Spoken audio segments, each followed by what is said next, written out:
This is episode 25 of That Time I Got Reincarnated in the Same World as an Anime Podcaster, where we delve into the depths of anime and manga.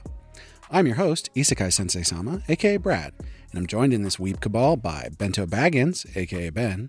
Sashibori. And Kermit D. Grog. Hello, I am Kermit the Frog. Copyright Grog. Copyright distinct. Don't forget to subscribe so you don't miss the other series on our feed. We've got Heroin Addiction, where Ben and I explore drama and romance manhwa, and Shonen Jumping the Gun, where Kermit makes me read the first chapter of a manga in order to make completely unfounded predictions about their longevity. Love it. And we want to hear your opinion. You can talk to us on many different social platforms, which you can find links for in the description and on our website, animepodcasterreincarnation.com. Come hang out with us on Discord, listen to our Spotify playlist, and get episodes early by supporting us on Patreon. And don't forget to rate the podcast and tell your friends.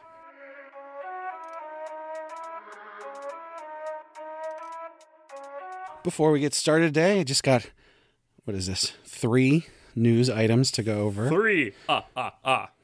First thing I wanted to call out, I couldn't really find a whole lot of information on this, but apparently there's a 4-part miniseries that's going to be coming out in the next couple of weeks on Uzumaki, the Junji Ito story. The black and white one. They're going to keep trying. Did you hear about this, Ben? Yeah, I mean, they've been posting clips from it for a while now. Do you know when it's supposed to be out? I don't know the exact date. I just know it's coming out. It's supposed to be in black and white. They're using like a weird frame rate to try to capture some of the different horror moments. So they're trying something new. It's not just another attempt. They think they've got it this time. You gonna watch it? I have committed to watch 1 episode. At least. Yep. See what it's all about. Report back. There's 2 series that are going to be coming out in early January that I found, which we'll probably have another episode before then, but you know how it goes. My instant death ability is so overpowered. I'm so rolling my eyes at that title. It's a really interesting isekai because like the main character is like... He's really overpowered. What a surprise. What a shakeup. Well, no, he's sort of like the embodiment of death.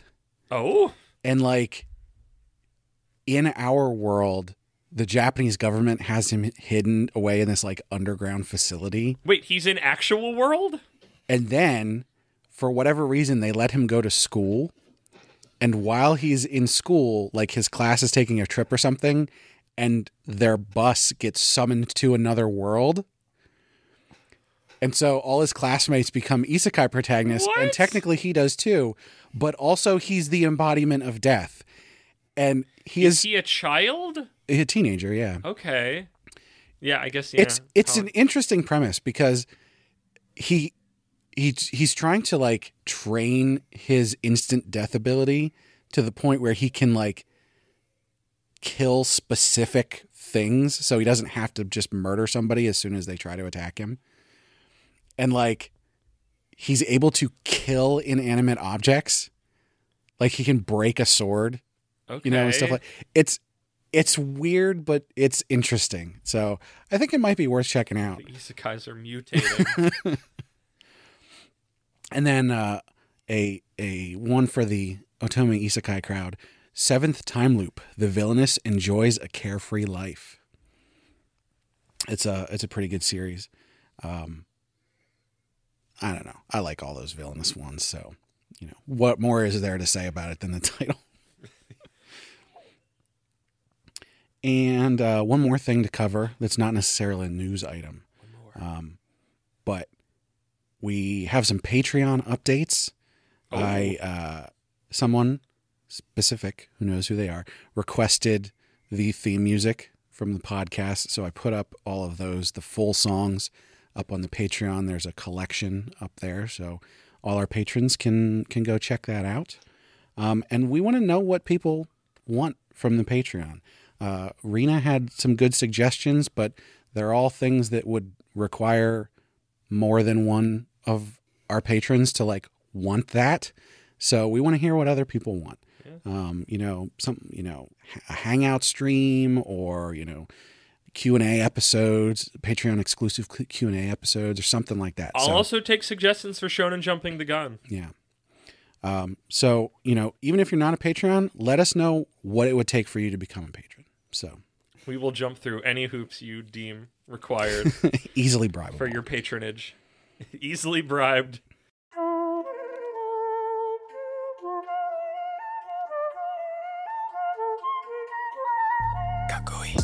So, 25. This is our 25th episode. We can rent a car. I guess we could already rent a car. Yeah. So, technically, we're not quite at year 3, but this is, 2 12s. We have to overcome a final hurdle. I think before the next episode is out, we will be at year 3, because I believe it was like December 13th. But I thought something that was interesting is we've been discussing a lot recently, sort of like villains and anti-heroes and that kind of thing. And it got me thinking, we actually talked about this a long time ago before the podcast started.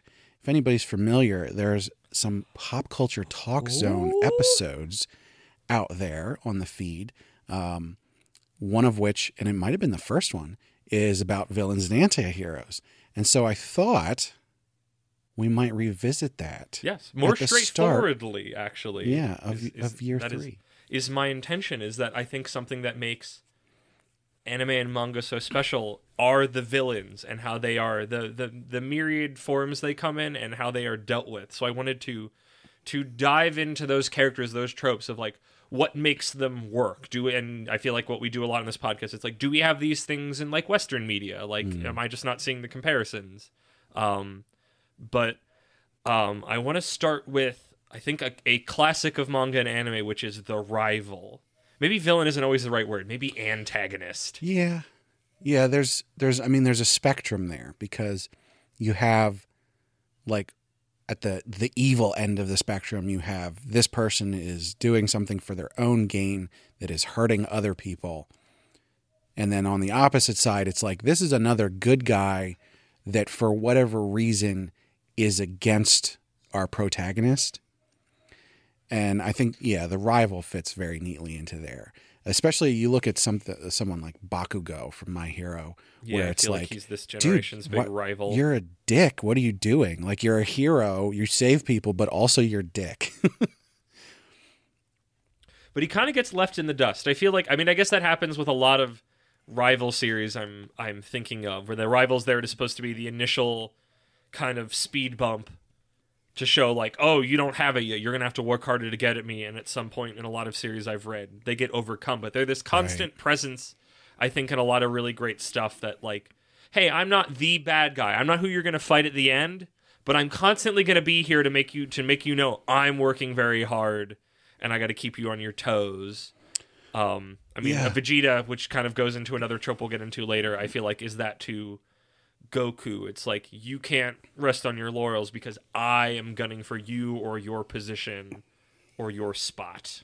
Yeah, I think maybe like, I don't know, they do it in a lot of different ways, because I was thinking like Renji from Bleach, but then like, well, he started as someone who was directly opposed to Ichigo in the Soul Society arc. And so I went, well, who would work better then? Oh, how about Sasuke? But then like, he also became like a full-on antagonist. Now, granted, that was halfway through the series. But he sits in that rival spot of, he is something that he's working very hard, and he kind of, by his existence, eggs Naruto on to try harder. And again, this is maybe me spouting this, and then Ben will be like, wait a minute, no, that's present, you're just not thinking about it, which I appreciate. Like, I think the rival is a thing that's generally missing in Western media, even ones that usually try to ape, like, a shonen style. And it's one of my favorite things because it creates these interesting dynamics. Like, you can see it in video games. It's like the Virgil to Dante in, like, Devil May Cry or something. It's like, here's this other strange but kind of similar character that shows up and is like, oh man, I gotta best this guy. Like, there's just something like, I wonder if there's some, I don't know if it's from samurai stuff or some like culture specific stories or lore that makes this such a reoccurring Well, I'll just throw this out trope. there. Captain America versus Iron Man. Which I think I brought up on the first episode. But they're like both They're not rivals. They're not rivals. They're at loggerheads, but they're not like it's not like they're not themed around each other. They both exist on their own. Yeah, one that's was a not good created just to like egg on the other one. Yeah. I think the rivals, like, it comes from the cultivation genre, which is, I mean, it's not just Japanese, but it's very Asian, where Western heroes are more like Greek heroes. They're because just they come powerful. out pre-baked in Western. Yeah, I mean, comics is right. always our go-to of these long-running characters told like one by one serially Yeah, over many years. You can't have a goalpost to sort of aim for if you are whole cloth out of the gate.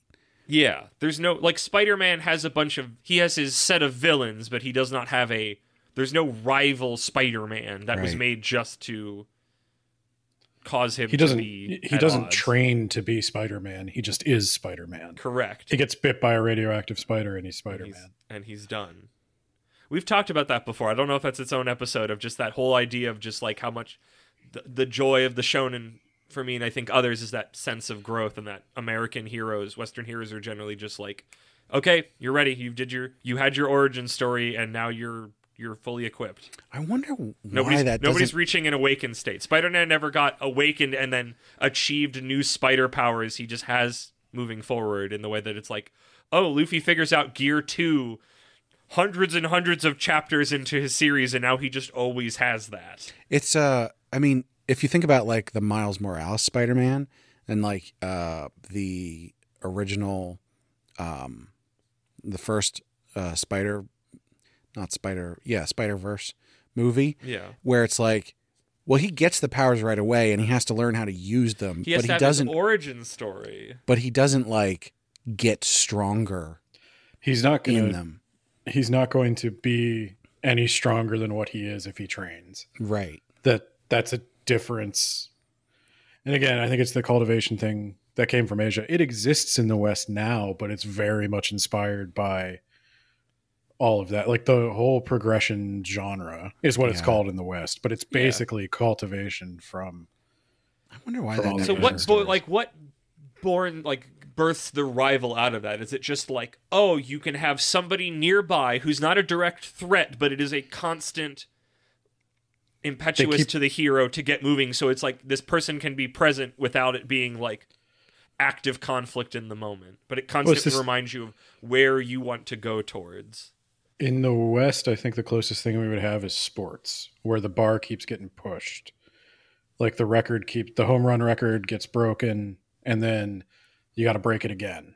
Yeah, then, like that's why I think it's weird that it's not more in Western media. And maybe, again, I'm not looking in the right spots because I watch a bunch of freaking cartoons, but like it is in sports. Like it's that constant, like, that people pushing the envelope, and people love that. That's a story. It's such an easy thread to pull on when it comes to an antagonist of somebody who is like you, but just a little bit further on, that constantly makes you want to reach out. Like, I know reading manga as a teenager when I was in band, and I had the one kid there was another drummer who was different than me, but he was better than me, and I was always trying to strive to kind of catch up to him and be better than him.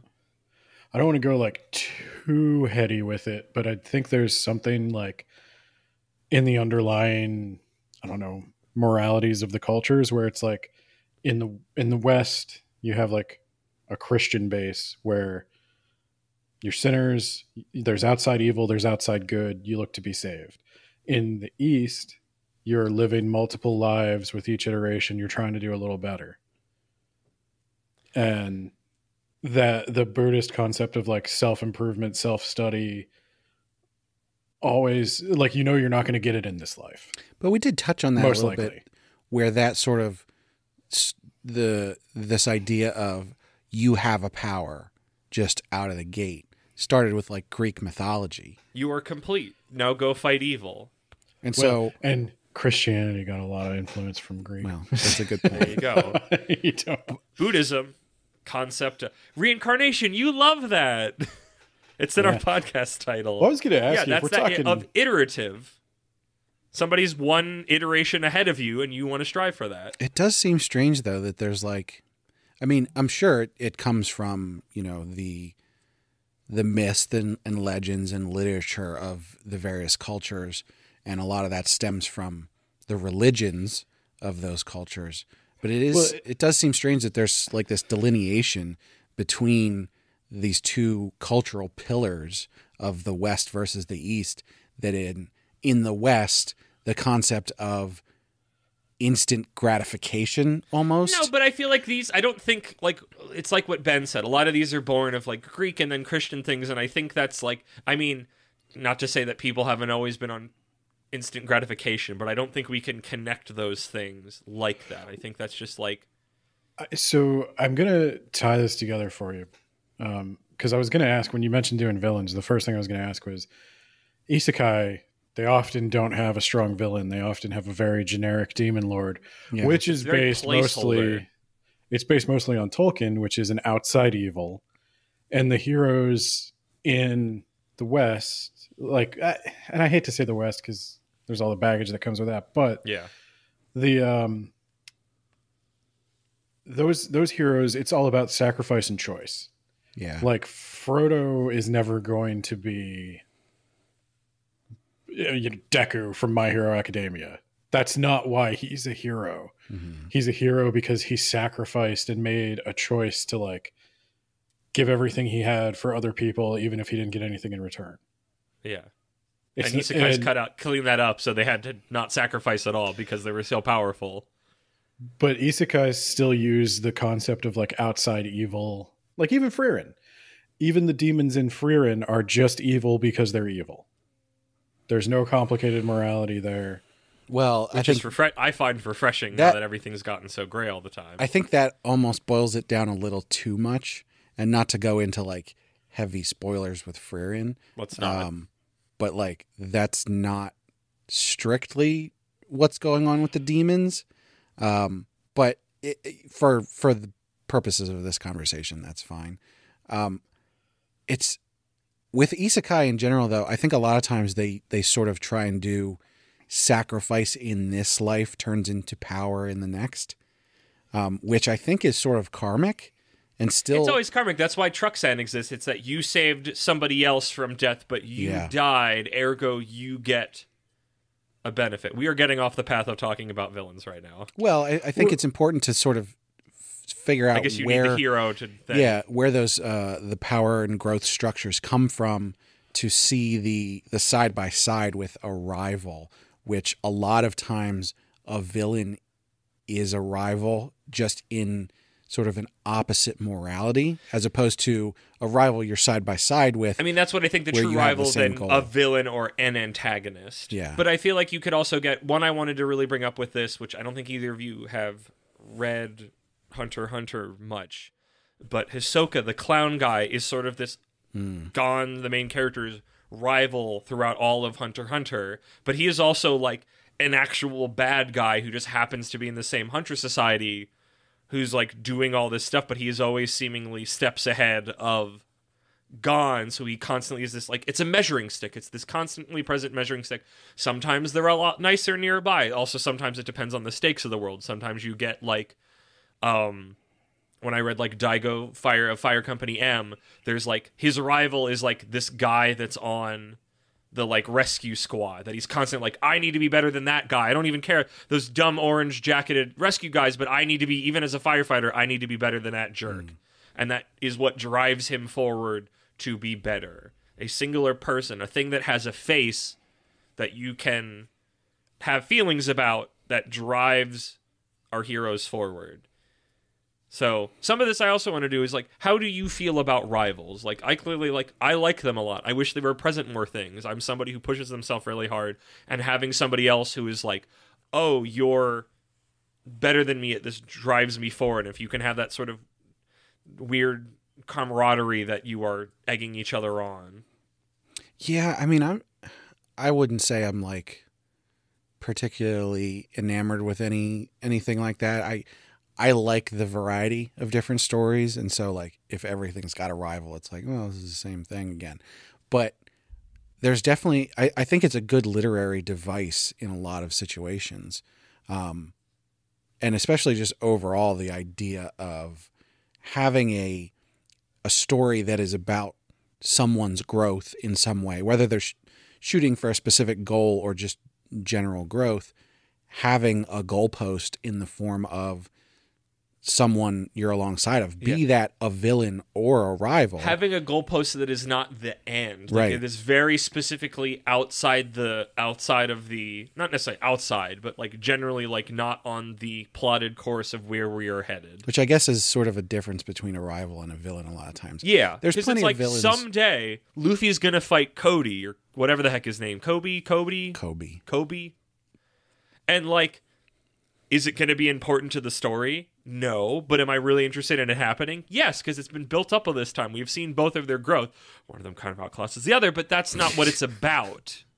It's kind of the other way around. Luffy is kind of Kobe's rival in a weird way. Luffy just happens to be the main character. No, But Luffy's the Luffy's the villain. There's a lot of Gojo's people the you could villain. describe as rivals in One Piece. I wanted to bring that up because Gojo is in this weird state where it's like, oh, he's their mentor, but also like he sort of just does whatever he wants. He's and like it just, outside all bounds of everything. Yeah, it just so happens that his goals are sort of noble in a way, but it's not because he's a noble person. Jujutsu Kaisen doesn't really have a rival, does it? No, because with Fushiguro versus Itadori, it's like Yeah, it's not. they're not really on the same level and they're not really on the same trajectory. Well, Yeah. it uses Sukuna and Gojo to set the bars Right. of what Jujutsu is capable of, and they're so far above initially that it doesn't matter. But I guess that's the thing. You don't need a rival when you constantly have Gojo. But Gojo is also kind of sorcerer like Jesus around showing you are this tiny insignificant ant. But as Gojo's he like improves. kind of a. So I there was a video essay I saw by a guy who was a screenwriter who was talking about how the big difference between like a Gojo and a Kakashi is Kakashi. Kakashi, yeah. Kakashi. Sorry, I genuinely wasn't sure if you were talking about somebody else because I don't know who else would have been. But No. you're good. Keep going. But like the difference between them is like Kakashi is good essentially and Gojo is bad. kind Morally of ambiguous at best. Yeah. kind of a sadist. Like he enjoys just torturing and playing with curses. Yeah. He just likes fucking with people in general because he can. Yeah. I mean, everything about him makes him seem unhinged and untrustworthy and like all that power concentrated in one person. It's cool while he's making choices we like. Yeah. Right. And then one day he won't. And then one day he buys Twitter. No, Kinda. that's a lie. A bunch of people had very good reasons to not like him before he bought that. But no, that's a good point. But I guess that's here. Well, let's go to my next sort of villain type, and at some point we'll end up at actual like villain enemy villain, which is a trope that I see a lot in manga as well, which is villain that then joins the party. I feel like Dragon Ball is like the classic version of that. I'm sure it happened before. Sakamoto Days is a very recent version of that, and I feel like it's just the artist created characters they liked, and after they fought them, are like, this character's too cool, they need to stick around, and then they just sort of join the entourage. Yeah, I feel like that's happening more and more Kill Blue's doing as it. time goes by. I feel Everybody, like it's coming back in style. I think it probably started like with Dragon Ball. I think back then this thing happened where the author is like, I spent a whole lot of time making this cool character. I'm not just going to throw them away. But it seems to have evolved into a very specific device to sort of transform a villain to a rival, if that makes sense. It's like a bridge between the sort of the extremes of I guess that spectrum. Sometimes they just become like buddies. Like Yamcha, I guess in the beginning Yamcha is kind of a rival before Goku's gotten too strong, but it's like that's the thing with him. It's like Goku's always the strongest anybody that comes in. But then I guess it's like a leveling up, but they all join the team. Yeah. First it's Yamcha, later on it's Tien, and then you get Vegeta, and then it's Vegeta. Like after Vegeta comes in, the party is set. Justice for I'm Piccolo. so sorry. I shouldn't disrespect Piccolo. I love he's my favorite. Everybody listening, I'm genuinely sorry. I'm sorry, Piccolo, a character who's not real, doesn't exist, and doesn't have feelings, but genuinely, like, I can't believe I just disrespected Piccolo like that. He's my favorite. I feel dirty. Genuinely. Also Piccolo. But yeah, but once Vegeta came, it ended. There's nobody else has meaningfully joined. No, I lied, because you get Whis and Beerus. Well, and Frieza now. And Frieza now. He came back around. There's a villain. Broly. Yeah. Broly's now there. Boo, yeah. No, like... Everybody liked him too much. You just make him, maybe not a hero, but you just have him join the hero team. There's only two options for villains in Dragon Ball. They either die or become a friend, or they die and then become a friend. People confer. You know who never comes back though? Goku's brother Raditz, dead forever. Nappa dead. Cell dead. A bridge. They weren't popular. Nappa back. No, Cell was great though. I thought people liked. I guess it's like what do you? No, well, Cell didn't come back. The androids came back. Is Jiren dead? I don't know what happened to Jiren. I just know that you're supposed to leave him to me. I think he's still around. He's still around. Yeah. There's an interesting one you pointed out there because, a lot of times it's like, oh, they were a villain, now they're a rival. Android 18, that's a bit different. I don't know what happened with the androids then later. I just know they're back. Android 18 married Krillin. I know that.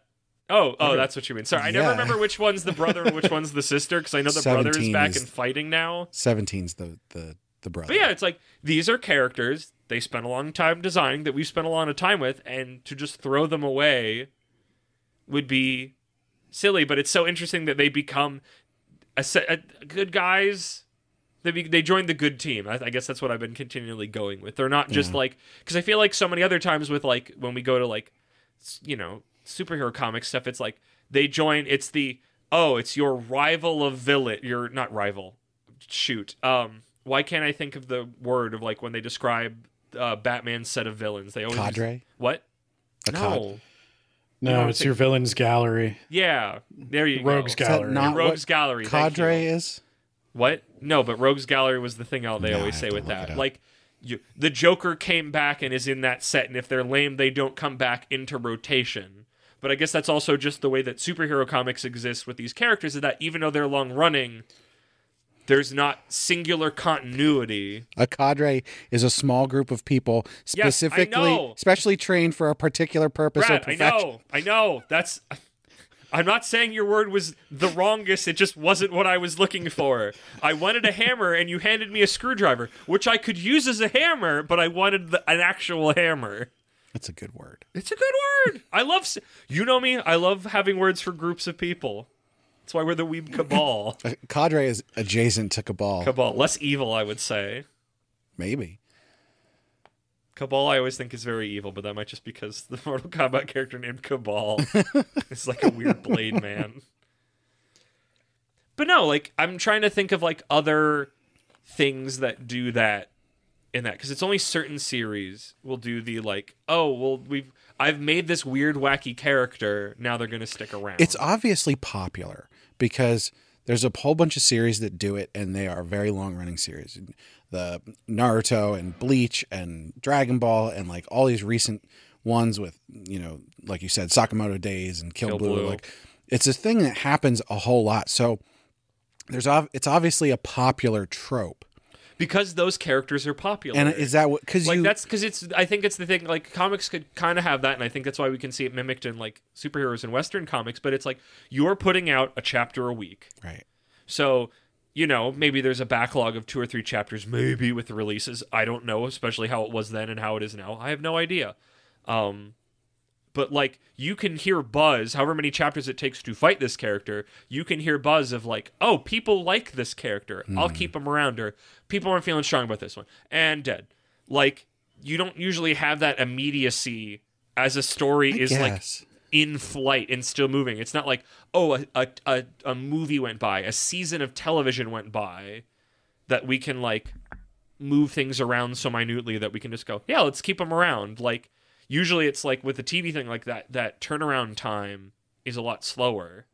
It's like everybody loved Loki, but it took a while for that to like, that he kept getting brought back because it was a movie, and that takes time, and not like a chapter of manga, which takes around a week. Yeah. Well, And I think because you have to is, constantly like, keep presenting new struggles to overcome, you're constantly creating new interesting characters that you want. They're like, well, no, there's too cool. Come back. Like One Piece did that well, but they don't join the party. They're no longer problems, but they join the world. And are now just like, I've been defeated, but I'm still present. I'm still here. Wapol now has his own little, capitalist kingdom. Eneru's going to the moon. Don Krieg, who cares?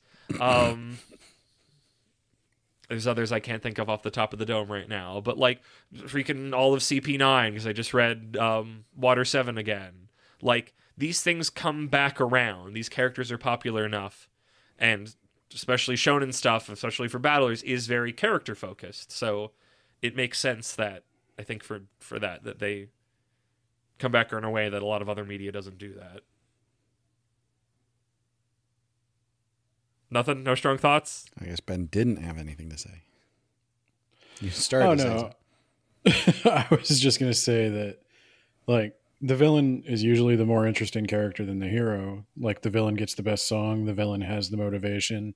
Like, the hero's there to like keep the status quo a lot of the time. Like, sometimes they have a goal, but like the villain usually is like more free, more energetic, more like wacky and out there. And so when they become a hero, what's that? What's a villain that's like that doesn't become a hero? Because that's what I want to. I want to move into our final little bit of this, at least for now, is like an actual villain. Well, I was just thinking, like, they don't join the party team for the most part. I think that Ben, I think that's probably exactly right, because I immediately thought of this analogy. The protagonist is the vehicle and the villain is the scenery. Well, we talked about that. I mean, go back and listen to that Pop Culture Talk Zone. I think it's really good, and I was almost about to do a panel on it. It was so good. It's the idea that the villain is allowed to make mistakes. That's why when the villain joins the hero team, the anti-hero with stuff like that, we are more understanding and forgiving. When Goku screws up, everybody hates him. But when Vegeta screws up, you go, it's Vegeta. Or Bakugo shows up, it goes, oh, wait a minute, they don't, because there's that one time he told Deku to kill himself, and nobody can forget about that. But outside of that, I mean, he wasn't a space terrorist, so I think people's leeway. He's just a school child, so, He can get a pass. He didn't get a pass because he was never an actual villain. He's just an asshole. But like we talked about that then. I think that's still true now. So it's what are the great like villains in anime? Because I feel like that are not the rival that didn't join the hero team. Because I feel like so much, if they don't do that, they are then dealt with and they're a speed bump and you move beyond them and you're not thinking about them anymore. I don't know that anime, I mean, if we're focusing in on shonen especially, I don't know that it has a lot of those, because the point for a shonen protagonist is not to beat the villain, because there's always going to be another villain. The point is to better themselves. Right. Exactly. And that's kind of my point. Like, there can be an ending big bad, and sometimes they get dealt with and you're like, what? I remember that when that happened in My Hero Academia, that like, oh, there's been all this talk about All for One. He's gonna be the end of the series guy. And then like, what, not even now halfway through looking at it, he gets bopped, and you're just like, and now, obviously, other things have happened. But it's like, they have to... That was all part of Keikaku. Yes. Okay, all according to Keikaku. They have to dangle. It's like, hey, you're going to deal with other guys, but here, this guy is the guy. Outside of all of the arcs, whatever arcs you're going on, here's the dangle guy. Here is All for One. Here is Orochimaru. Here is... Except then he gets bopped, and they have to make another one. Like, you have to keep making bigger and bigger people to deal with. I think it does. A lot of it comes down to, taking a journey with the protagonist. Because I'm thinking about, Ben, you mentioned the isekai stuff before and like the Demon Lord and stuff, but like That's sort of like the classic isekai thing where it's like, oh, hero summoned to another world to defeat the demon lord. That's not really what isekai does these days. Sometimes there is a big bad threat like a demon lord that's out there. But in most cases, the protagonist that gets isekai'd is given a bunch of power, and then there's just things around in the world for them to deal with. And so they'll travel from place to place and showcase their abilities. And it's all more of a journeying. And in lots of ways, it's not a journey of growth like in a lot of the shonen stuff, but it's still a journey of exploration of, hey, this is this new world. Like, what's going on in this world? Yeah, Meet new they're people, almost show off vestigially in those things. I think it goes back to though, like if you're looking for like an equivalent of Batman and the Joker in anime, part of the reason it's not there is because it's not a good versus evil story. But there is. I was looking around at my walls to go, there's got to be something I've watched that has it. And the first one I wanted to talk about with that, just because it's directly to my right, was Golden Kamuy, which kind of fits that, where they're dealing with weirdos of the week, but they're also constantly, the various like factions are constantly butting heads. And I'm thinking of like the main villain who's ahead of the like military faction, who is that thing, Ben, that you talked about, that villain. I wish I could remember his name, but it's been a hot second since I've touched Golden Kamuy at this moment, who can be more unhinged, and that's like the joy of it. And I'm going to roll that into like all of the main JoJo villains, your Dio, your Kira, your Dio might Father be as Pucci close to as a it second. gets. What? Dio is pretty close to what you're looking for. Like, Dio is that, and I don't think, and like, this is my problem. Hey, listener, write in with your favorite anime villains that don't just join the party or are the rival. Like, Dio is the guy everybody knows because he's this crazy, like, I mean, he's very, JoJo's very, like, that is a good versus evil story. You know what? It was explicit. That's what Araki said what he was doing when he wrote that. Now that I'm thinking about it, I think Stardust Crusaders is like an isekai story. What? Not in a very strict sense by this. But like no, I mean the tropes that it has, not the sort of accoutrement. Because teenager gets incredible powers, more OP than everybody else's powers. Yeah. And then there's a guy who's over here and he stays there and he's more powerful than everybody else and we have to journey to him and beat him. But what it makes it cooler is that his wait, I got to get this right. His great-grandfather fought him? No. Jonathan is Joseph's dad, or I'm getting messed up. Great-grandfather, because great-grandfather. Because Joseph because Jotaro is Joseph's grandson. Yeah. So Joseph is the son Jotaro's of grandfather, which makes Jonathan his great-grandfather. Yeah. Family tree stuff, isn't it? No, it's great because there's. Is there somebody between Jonathan and Joseph? The guy in between Joseph.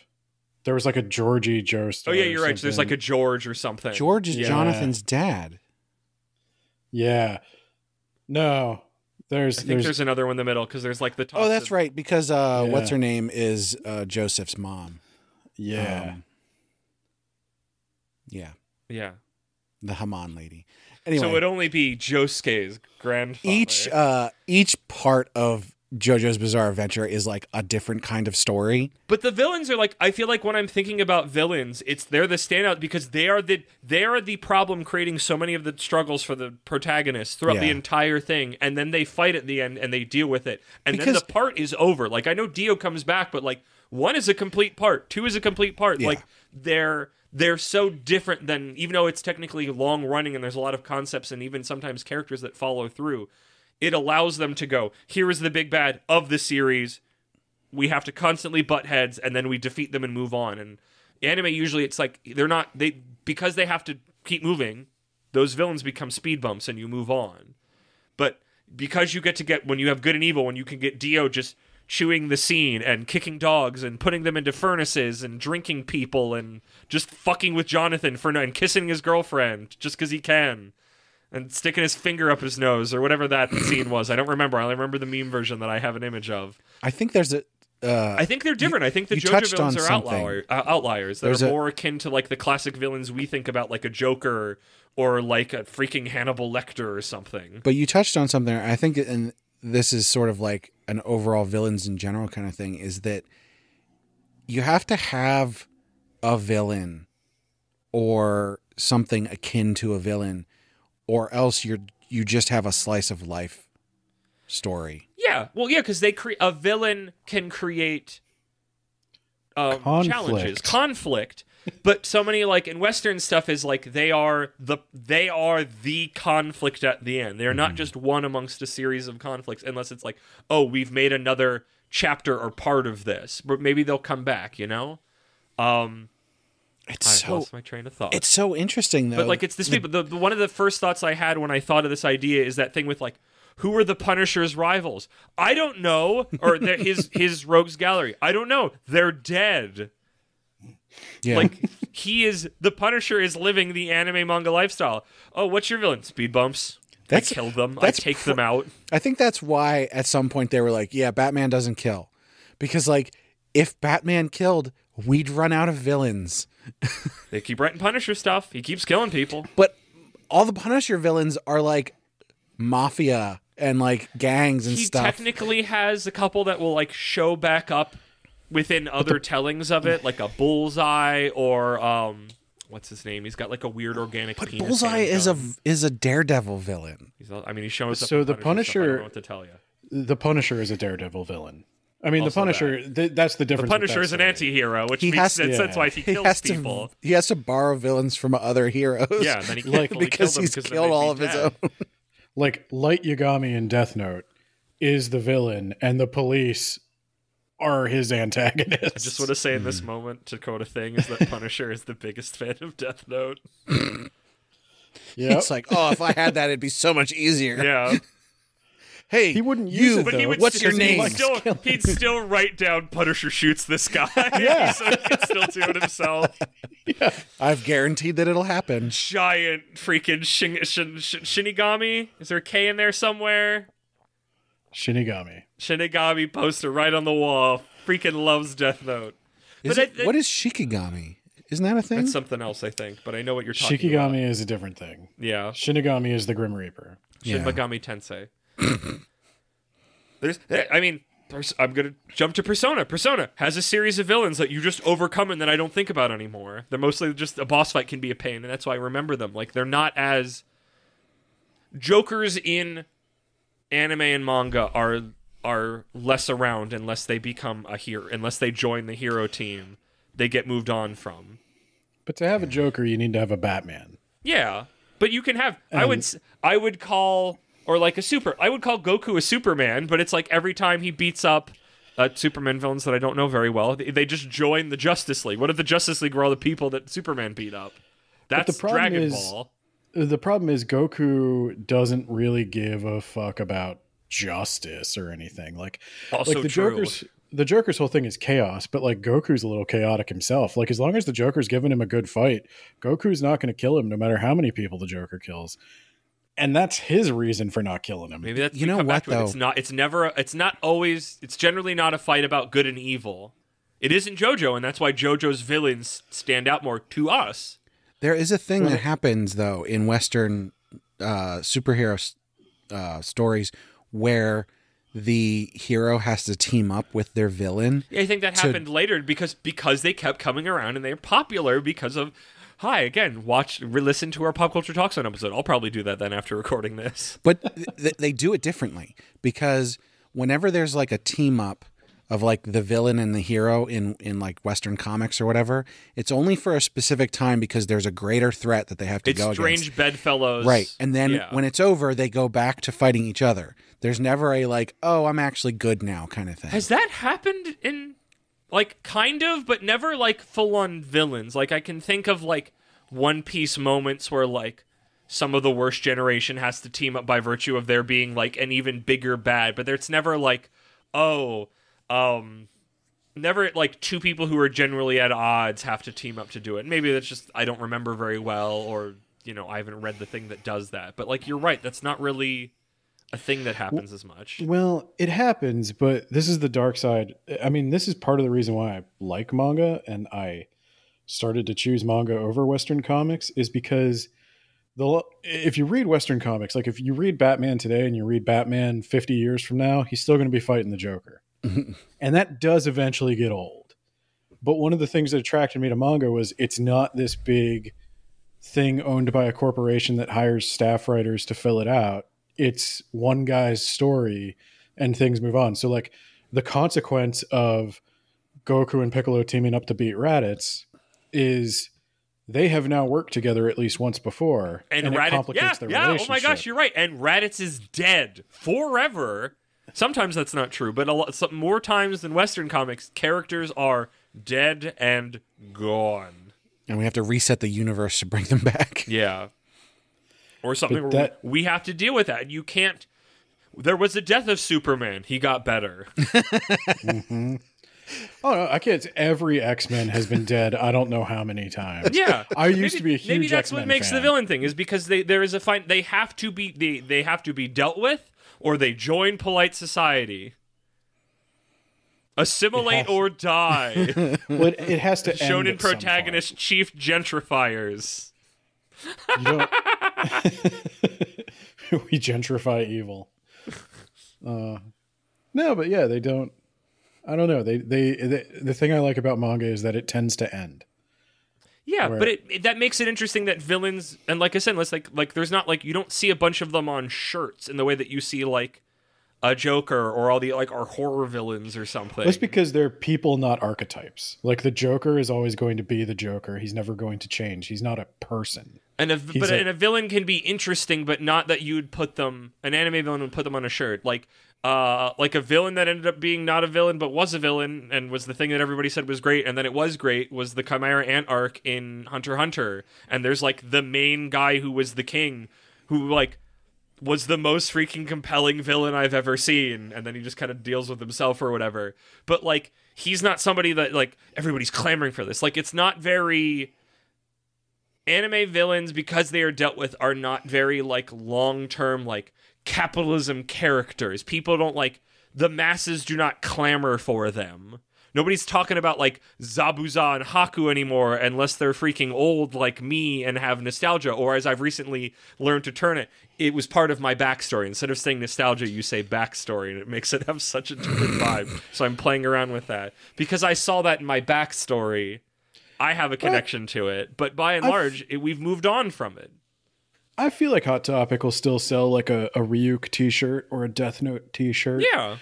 But those, again, like the Dios, the Death Notes, they start to get into... The Dio is the guy you will see on the shirts, though, because he is a classic, like, not even just because he shows up twice, but like he is the classic villain in our Western good versus evil thing that gets to chew the scenery and be awful and then and is unrepentantly a dick, and then he dies, and then he comes back and dies again. Yeah, and the thing with JoJo is like JoJo started out as inspired by like Western stories and Western music. Exactly. And Death Note, even though it is featuring Shinigami and stuff, they still have the, forbidden fruit apple in all the art and stuff. Yeah. Ryuk loves apples, and the Death Note is written in English. And there's still a lot of Western influence in that. Like the good versus evil story, I think, comes from the morality of the West, where like, even if you're not a super religious person, you're just raised in this, there is a God, there is a devil, they compete for your soul. Yeah. I think... That's what I'm thinking of. So I was trying to think with One Piece, and it's like Blackbeard's kind of the bad guy that I feel like it's building up towards, but I don't think anybody's super jazzed about, like, he's cool and I'm excited for that fight, but like he's not like, man, I want to wear a Blackbeard shirt. Like people aren't making memes with him. He's more mystery than sort of like scenery. Yeah, he doesn't. You don't see him chewing this. Like he is not creating a lot of conflict that much for Luffy and the crew directly. Yeah. But he will be like you can see as a story, he'll be a problem. I think the closest we get to that I could see like, oh, edgy teens on the internet and young people like writing on their whatever live journals are now, think about it, is like the villain squad from My Hero Academia.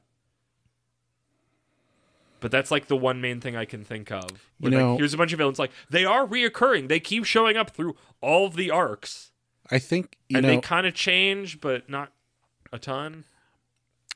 Ben, I think something you said sort of brings this full circle to me. And that is when we talk about these differences between West versus East in terms of, conflict drivers.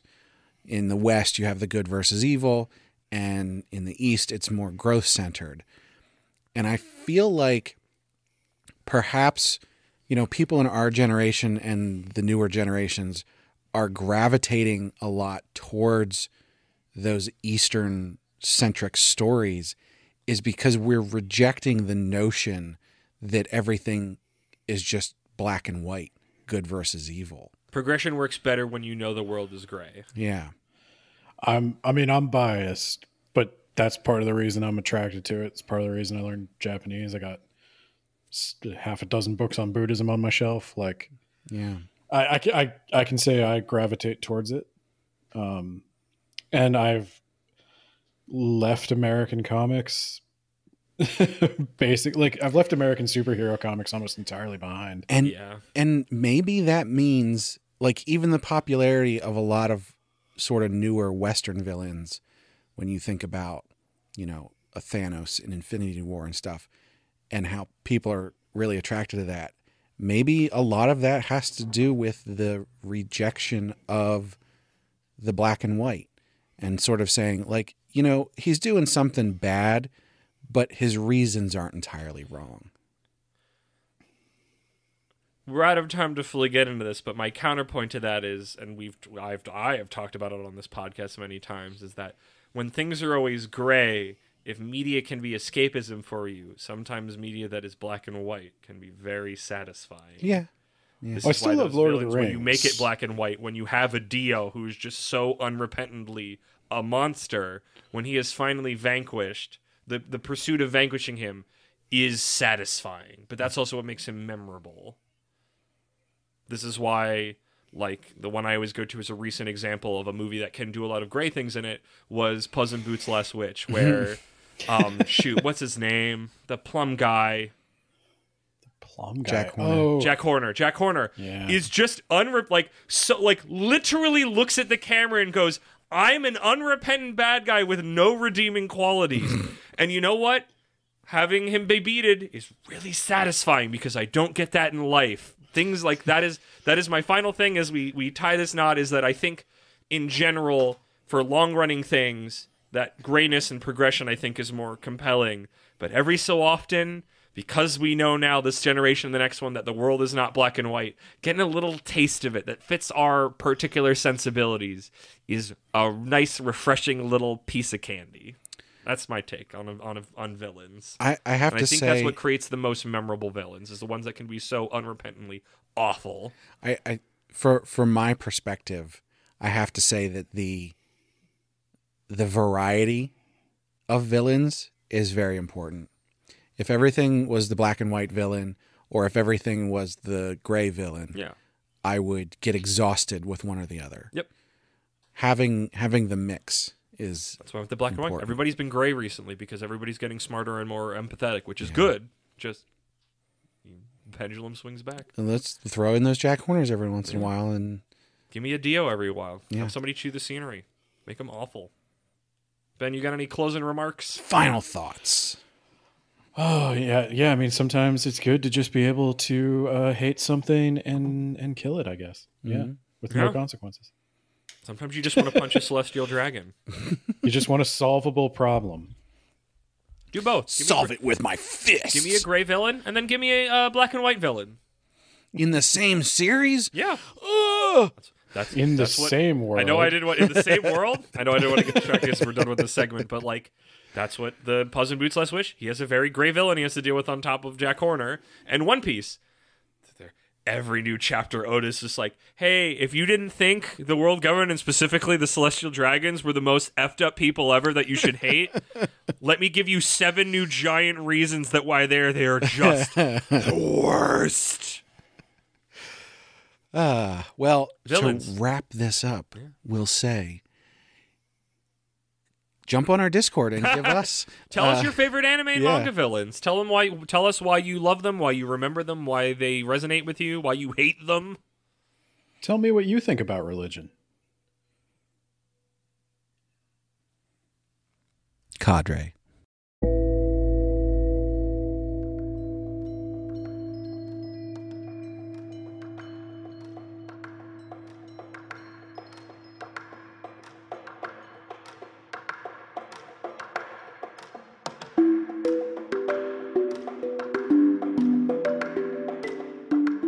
So I got to say, I've been very happy recently because our community's growing and we actually have people on our Discord talking about stuff. Yeah. Shout out to everybody on there. Most of them are our patrons, so they'll get specific shout outs later. But I just wanted... You don't need to be a patron to be on the Discord, just to be clear. But something that I was so happy about was we have actual discussions going on and topic suggestions. And so something that got brought up recently, through very organic means, mind you, was talking about how big spoiler culture has gotten recently. And so we have a couple different angles on this. One that I wanted to start with that Ben and I have started becoming very familiar with is the spoiler culture in the Otome Isekai community, which is like starkly different from spoiler culture sort of in general, where you might have people who like throw out spoilers to troll people. And we'll get to that because there's a problem that's happening. Yeah, there's many different. I'll approach also some more maybe not positive, but less villainous. But I wanted to touch on this because it's so fascinating to me. Most of what I'm seeing in this is sort of in comments and like on the Otome Isekai Discord and the subreddit, where you have most of the community that actually seeks out spoilers. And a lot of it centers around wanting to know if they should keep reading the series.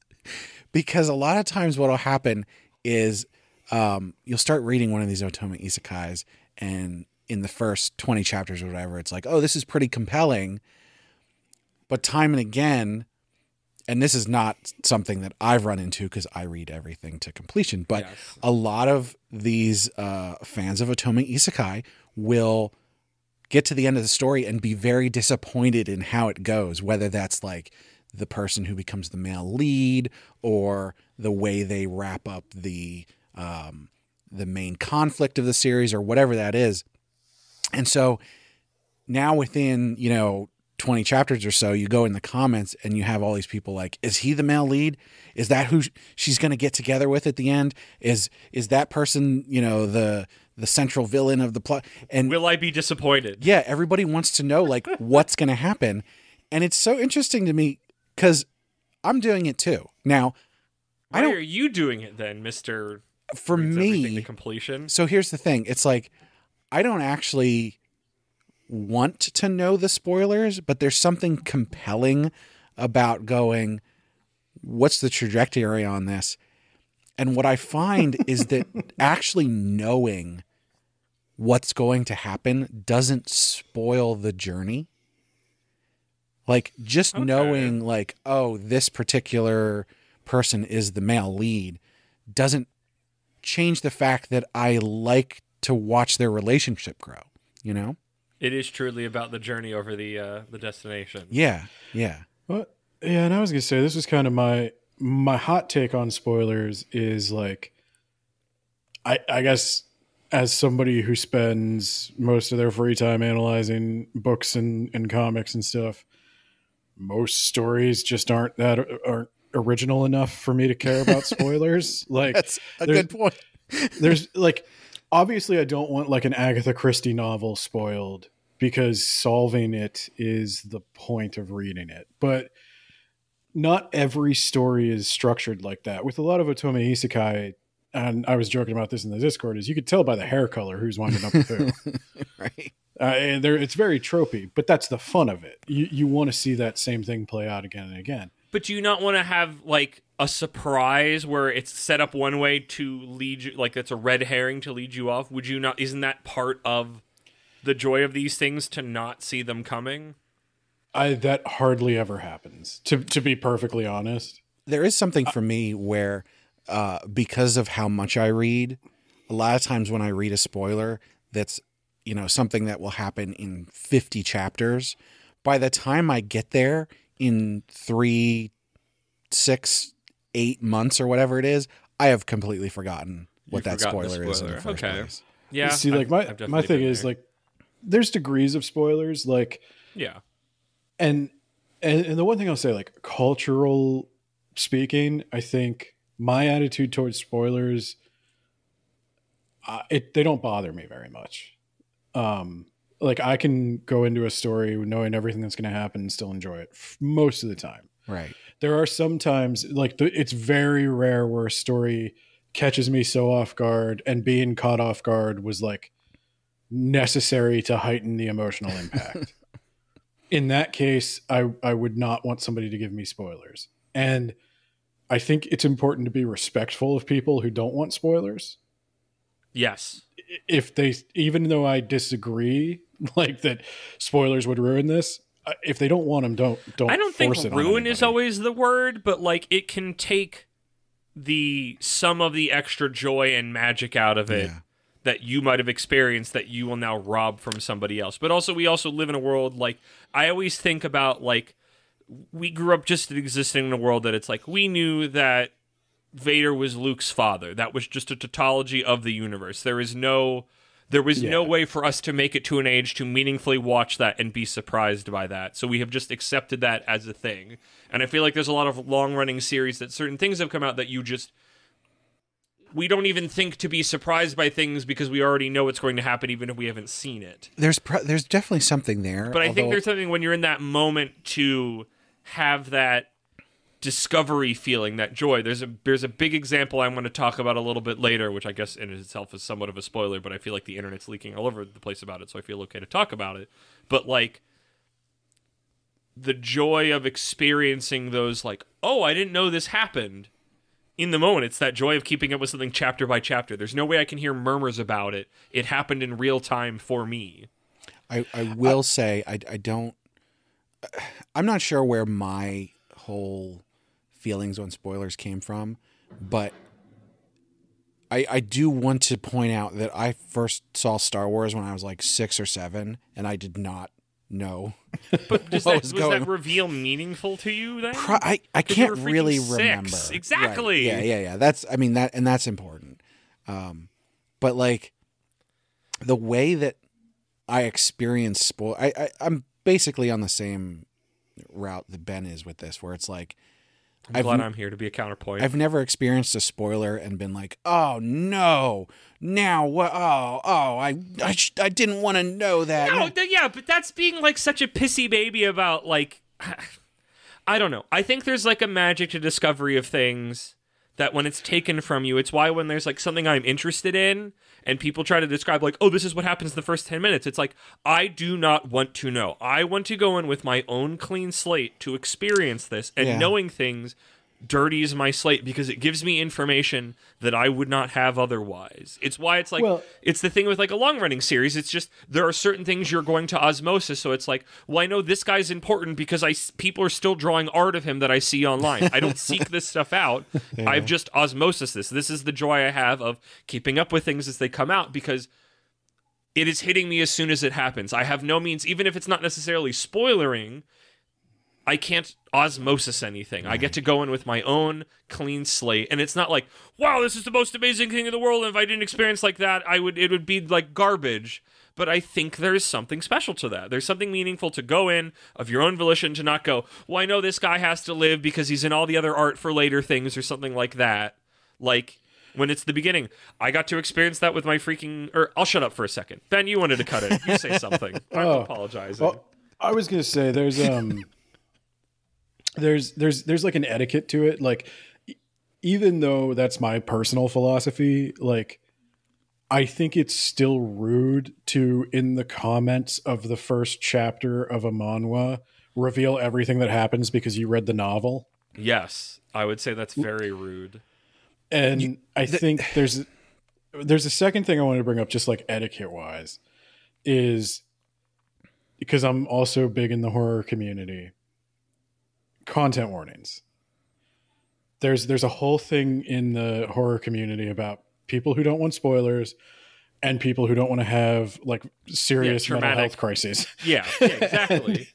And the best way I've seen to do this is, I don't know how well it works in like webcomics, but like what they've started doing in horror novels is front page, it says turn to the back for content warnings. Yeah, you need to have it like you need like spoiler text content warning. Yeah. So it's like there's sort of a thing with like a lot of like the manhwa stuff where when you view the first page, they put tags in for like, what is it, drama, is it romance, whatever, and a lot of times it'll have like, you know, a tag that's like sexual exploitation or, you know, whatever. Yeah, I'm always caught in the middle of that because like I think people should know, but also it can take that surprise or of what something is away from you as like, I wasn't expecting this to be this. Yeah, I like the solution of hiding it, because I do understand that content warnings can be spoilers. Placing it somewhere clearly, but hiding, like you have to make an effort to, like a small effort to go see it. Well, and there's the, like this etiquette thing with, and this sort of will start going into the second part of this. So in the Otome Isekai community, basically everybody, and they do police this to an extent, everybody will put spoiler tags on the spoilers. So you have to specifically click on it. So people are generally good about that? Yeah. Okay. The thing that I found is that everybody clicks on it. It's here's some hidden knowledge. I need to see what it is. Yep. So that's my second point, is like, it's rude to just throw it out there where somebody wouldn't think it would be. But at the same time, if you're going to listen to a podcast on the latest episode of One Piece and then be mad that they spoiled the episode, come on, man. Like, some of this is judgment. You're getting into the third part of this discussion, which is how we talk about spoilers on our own show. Yeah. Let's talk about the etiquette of it, because I think the big problem that we're having sort of in general media consumption is people throwing out spoilers to be dicks about it. Be dicks, or to just they're not thinking about other people. No, specifically to be dicks. Okay, so I don't interface with these humans because I have my own little corner that I talk about these things on. The Darth Vader is Luke's father is a big one, but the one that I specifically remember is like, oh, these people are being malicious about this. Snape kills Dumbledore. Yeah, where they would drive past the line of people lined up at the bookstore. The bookstore. This was the books, not the movies. And would drive past to get this information, right, and yell out of the car, "Snape kills Dumbledore!" Yeah. And it's like, what is wrong with you people? Like, is that the situation that was going on with the Jujutsu Kaisen stuff? Because I know that's been making the rounds and that's a lot. Part of it is like I'm pretty sure there's a good amount of people who are literally just like, this is a huge thing I want to talk about. Yes, I've got an example of that I want to talk about. It's just sort of spread, but there's a contingent of people who are just going, hey, I have this information about this series they probably don't even watch, but this will hurt someone if they learn it. I am going to go and seek out I'm going to cause pain someone with this. Yeah. Yeah. I hate those people. Those people suck. Well, like, I would use that as like as a lever for my own thing of why you two are like not laissez-faire, but like that you don't think spoilers makes it as special or not of when you're consuming something. It's like, or is it just because they're harming someone else and you see it like that? But that that's what it is. They are is harmful. It's the harm, because like, I don't have a problem with all the people in the Otome Isekai community who seek out spoilers. Yeah, they're making a choice to do that. They can choose to not click that link, even though it's hard because it's secret information you need to learn. But like, dummies. A person who specifically goes out and says, I'm going to make someone have a bad time on purpose. I know what I'm doing. Like, deriving joy from other people's pain in a non-consensual way is anti-human. It's not okay. It's not good. I don't know if I'd say that's. This is what I am striving to make Brad speak like when he reads a manga chapter one day. This is the goal. Listen, that because I know it's inside of him. Like, we're hearing it right now. Human beings are inherently social creatures. Yes, most human beings need social contact in order to have a healthy life. So, purposefully hurting social constructs, which is what happens needlessly, without benefit, you are harming humanity or gain meaningfully by being a dick. By yelling "Snape kills Dumbledore," you yes, violated the Geneva Convention. Now you've okay. Now I know both of you are being very ends of things, but to defend Brad in this small moment, it is a disrespecting of the social contract of like, be cool, dude. I don't necessarily think those people should like be in prison, but like, oh my gosh. Move to Japan. They have other ideas about that. No, look, I'll agree with you. I mean, they're trolls. It all starts with 4chan. Like the Snape kills Dumbledore thing was a 4chan. You're the man now, dog. I don't have that level of burning blood in me about this concentrated troll effort. But like, I think my thing is with spoilers. Like, there's two sides of it. There's the more than the person who just wants to like ruin something that they think is stupid. There's also the person who gets a dopamine hit off knowing things other people don't. Yeah, that's why Brad needs to click those secret knowledge buttons. He has to learn it. He has to know. Maybe you might be right. It's fine as long as you're respectful of other people's wishes and you stop when they ask you to stop. Yeah. But I think the other thing I've seen too is like on the flip side, there's like spoiler babies where it's like I'm having a conversation at a coffee shop with a friend, and like if you can overhear that we're talking about a show that we watched and you get mad and shout spoilers. Yeah, that's I thought you were just going to say like in general, because as I described this before, it's like if there's something I'm excited about, like I'm already clued in, I'm like, okay, I saw what little I needed. I didn't watch the trailer. There's some things, and I haven't had this in a while, where it's like any information to me is a spoiler then. And when I go, don't tell me anything, and sometimes people don't understand that any information is a spoiler, it's like, oh, it happens the first 5 minutes. I don't care. That's information. That's a spoiler. I want to experience the whole thing. I don't care that that's not a spoiler to you, because that's not how you view spoilers. But to me, any information at all is a spoiler, because it gives, like I said before, it gives me things to finish my thing from earlier. It's like horror movies. I came to them a little bit later in life. I'm not always super in it. Many years ago, I was watching through I think a bunch of the Halloween movies, specifically through all of the Nightmare on Elm Street movies. So I go, well, of course he's not freaking dead. I've got DVDs for, X amount more movies.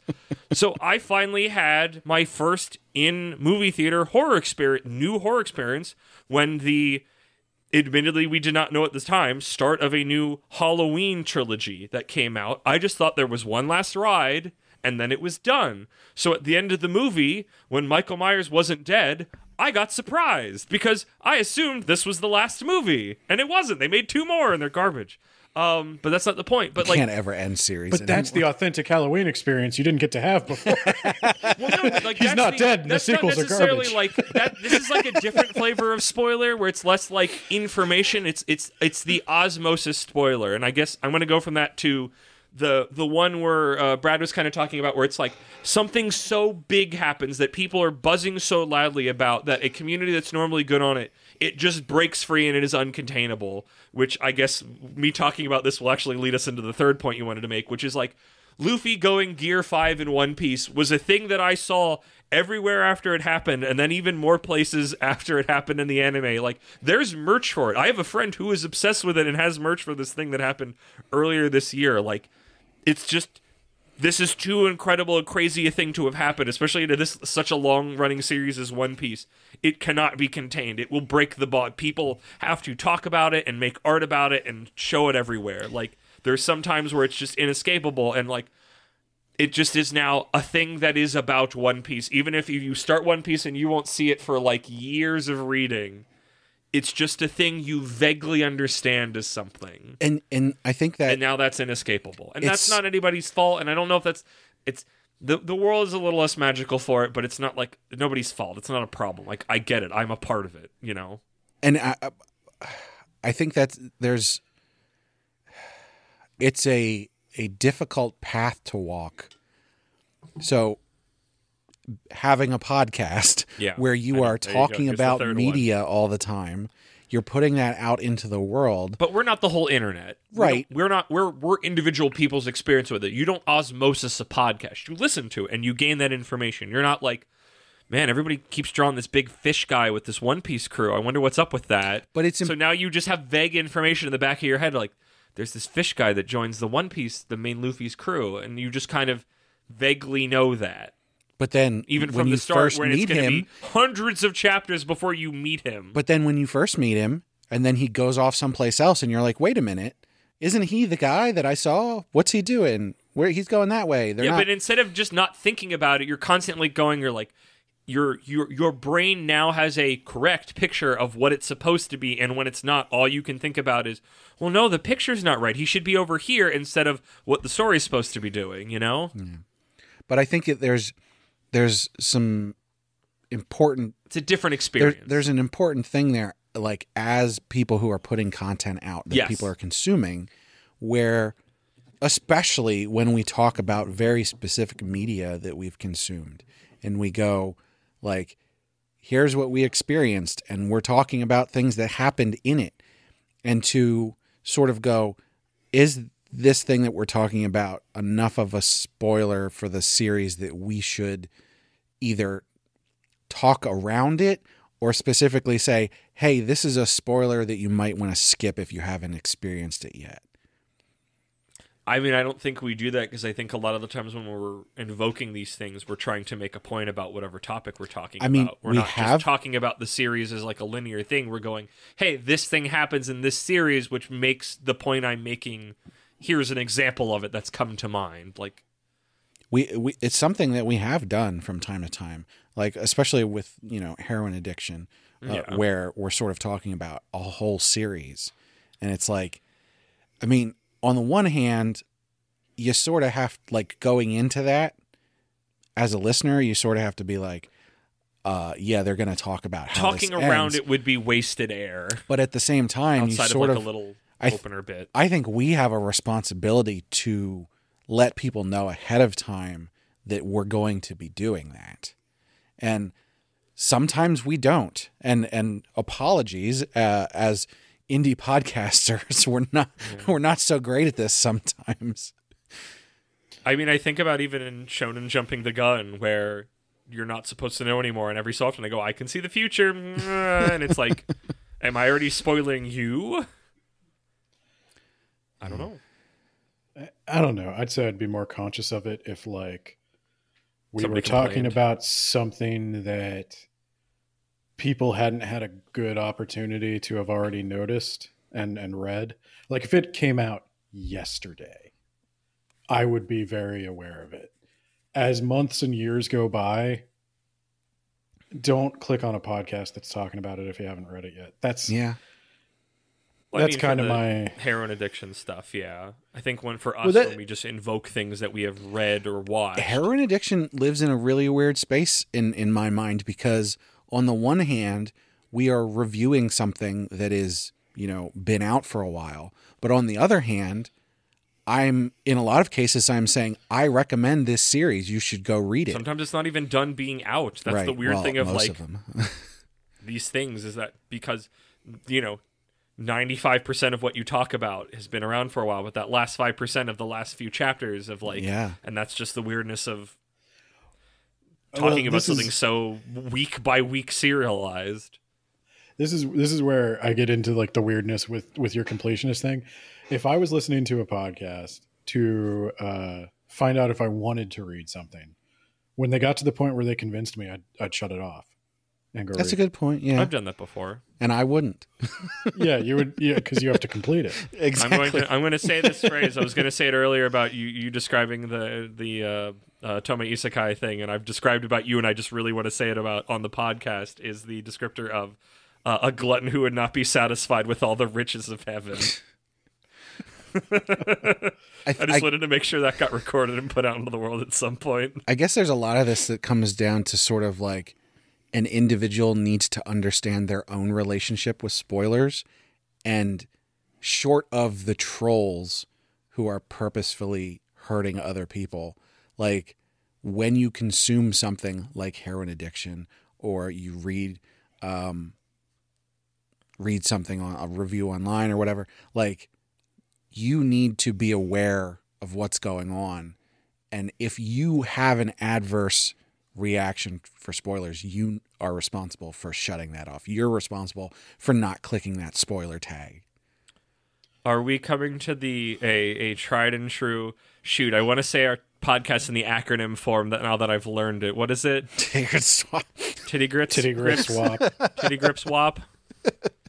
That one's for you, Kilara. Titty grip swap podcast lesson classic of mindfulness. Yeah. Also, don't be an asshole, but I feel like that one's more general than us. But I feel like mindfulness has always been one of our go-tos. There's one last Because piece of this, though. That's why we keep going to it. That is sort of outside of mindfulness, and that is the legality of spoilers. And I think Ben has some more information on this.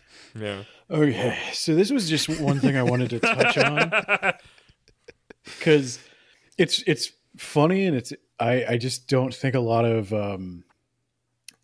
people outside of Japan really get how restrictive Japan is with copyright and everything. So there are people who have been posting there's scans of like One Piece, I think was actually one case.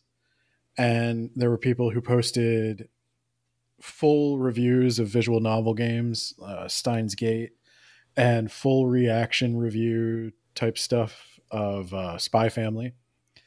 And they wound up getting prosecuted for it and getting pretty severe punishments. I don't think anybody went to prison, but one guy did receive a suspended sentence, which means if he violates the law in any other way, he goes to jail for 2 years. And this isn't something that has been like enshrined into Japanese law, but there's an advocacy group. I think they're called CODA. And they're an advocacy group that specifically pursues claims against people trying to distribute Japanese media on the web and overseas without permission, which is kind of how a lot of us consume a lot of Japanese media. What are you talking about? No, I'm just saying, like, they're not on our side here. And I have a Viz subscription. Do you though? Did you? I will. I do. Do you? I will. And I do are two different things. Brad, look directly into my eyes. Honest. Hold on, wait. We talked about this. Wait. I will not enable you. Wait a second. Where is it? Account, subscription, subscribe. Are you literally doing it now? He's literally subscribing right now. He's completing it. I've asked for him to turn in his homework, and he's completing it in front of my eyes. Okay. Yeah, I have a Viz subscription. What are you talking about? Yeah. Sure. So, good. Shonen Jump. So these people reactivate. So these people, they are constantly writing press releases when they win a case about what a victory it is. And one thing they keep including is how spoilers damage their clients' ability to make money on their work. That's bullshit. If they're saying if you posted the end to Steins Gate on a live play, if you streamed Steins Gate all the way to the end, especially, and you show the ending, why would anyone buy the game? Now, I low-key agree with them on that, though. Because, like, it's a visual novel. There's not a lot of gameplay. Yeah. Well, okay, I can see it in that case. The truest form, the lowest level of hell is reserved for people of the day a game comes out, posting a YouTube video where this big spoiler is in the thumbnail and the name is in the thumbnail, and there's no escaping it. Those people can go to the lowest level of hell. But that's not what's being discussed here, but I just want to make that very clear. I'm in this weird middle ground. People are the lowest level of garbage. Because, like, I don't think people that are posting a full playthrough of a normal game should be, like, arrested or whatever. Like a but, let's like, play. Those guys who drove by and said that Snape kills Dumbledore, I'd be okay with them getting arrested. Not necessarily a jail sentence, but, like, you know, the prison sentence. They were speeding. Throw them in jail for 3 or 4 days. For like a day or two. They have to get up in front of a judge, and then they have to, like, write an apology letter or something. Community service. Yeah. But I will say, like, so Game Grumps did the Doki Doki Literature Club playthrough. Yeah. Because of that, I'll never play the game. I liked it. I thought it was cool. If nobody had ever posted a full playthrough, I might have bought the game to see what happens. But I didn't because I didn't want to play it. I just wanted to know. I think that's a rare case, though. No. Because think about, like... How many people watched Markiplier play Five Nights at Freddy's games instead of buying them? I was one of them. I didn't buy any. I think I bought one of them. I watched him play, I never bought any of them. I guess there is a number of games that I would have bought, but because I had an easy access to be able to see them, I did not buy them. I suppose I'm not qualified to speak on this specific part of this because I didn't watch the videos and I wasn't going to buy the game. But I think about it in terms of, like, all those people standing in line to buy the Harry Potter book. Did any of them leave the line? No, but their days were ruined. Yeah. But now that is no one lost as they read. No one lost a sale because those people spoiled that book. No. J.K. Rowling still has her castle. Yeah. But no, I don't know. There's something to that, I thought, because I have done that. Like, if somebody had just given me a review of Doki Doki Literature Club, said it was a spooky game, I might have done it. I might have. I mean, it's the toss up of the let's play of people have seen it, now they're not going to play it and buy it, and people saw a thing more than they would have otherwise and are now interested and went to buy it. Like, there's stories in both directions, which is why it's a lot of, like, gray area. Well, the flip side is I never would have known what it was if I hadn't seen that. Yeah, I'd like to see actual, like, numbers if it was possible to do a study on that. You can't, though, because how do you know what a not purchase is? But that's the kind of that. I mean, I have a very similar feeling about piracy, where it's like, a lot of the it's billions of lost sales, but right? They're like, we're losing all this money because of piracy, and it's like those people weren't going to buy that in the first place. You know, there's a very small group of people who would have purchased it, but because they could pirate it, they're not going to. And I think my feeling, and I don't have any evidence to back this up, and Ben, you might be right, but, like, my feeling is that the amount of people who aren't going to purchase a thing because they saw the spoiler on a Let's Play or whatever is a very small group. I don't know if that's true. I don't think that's to both your points that we can't track that. I can genuinely never say, because I've been both of those people. I've been somebody who saw something and said, I was going to buy this game, but now I'm not going to. And, I didn't know about this. I'm going to buy this now. Like, I've been unintentionally advertised, and I had unintentionally driven away. And that's why it's a big, complicated thing. And I don't think the law is ready to deal with it. Maybe you purchased that thing because you didn't see spoilers, and then you get into it and you're like, nope, returned. There's a certain genre of game that is more vulnerable to it. For me, sure, yeah, I can visual novel where there's not like choice or gameplay. Right. Then yeah. What are you talking? Visual novels have choice in them. But the other thing I was going to say though is like this. So they consider it posting spoilers if you access it. So what I'm saying is they talk about spoilers, but like that was more than spoilers, and posting scans is more than spoilers. It's not that we know what happens and now we're not going to support the official release. It's they just distributed it where it wasn't. That's piracy.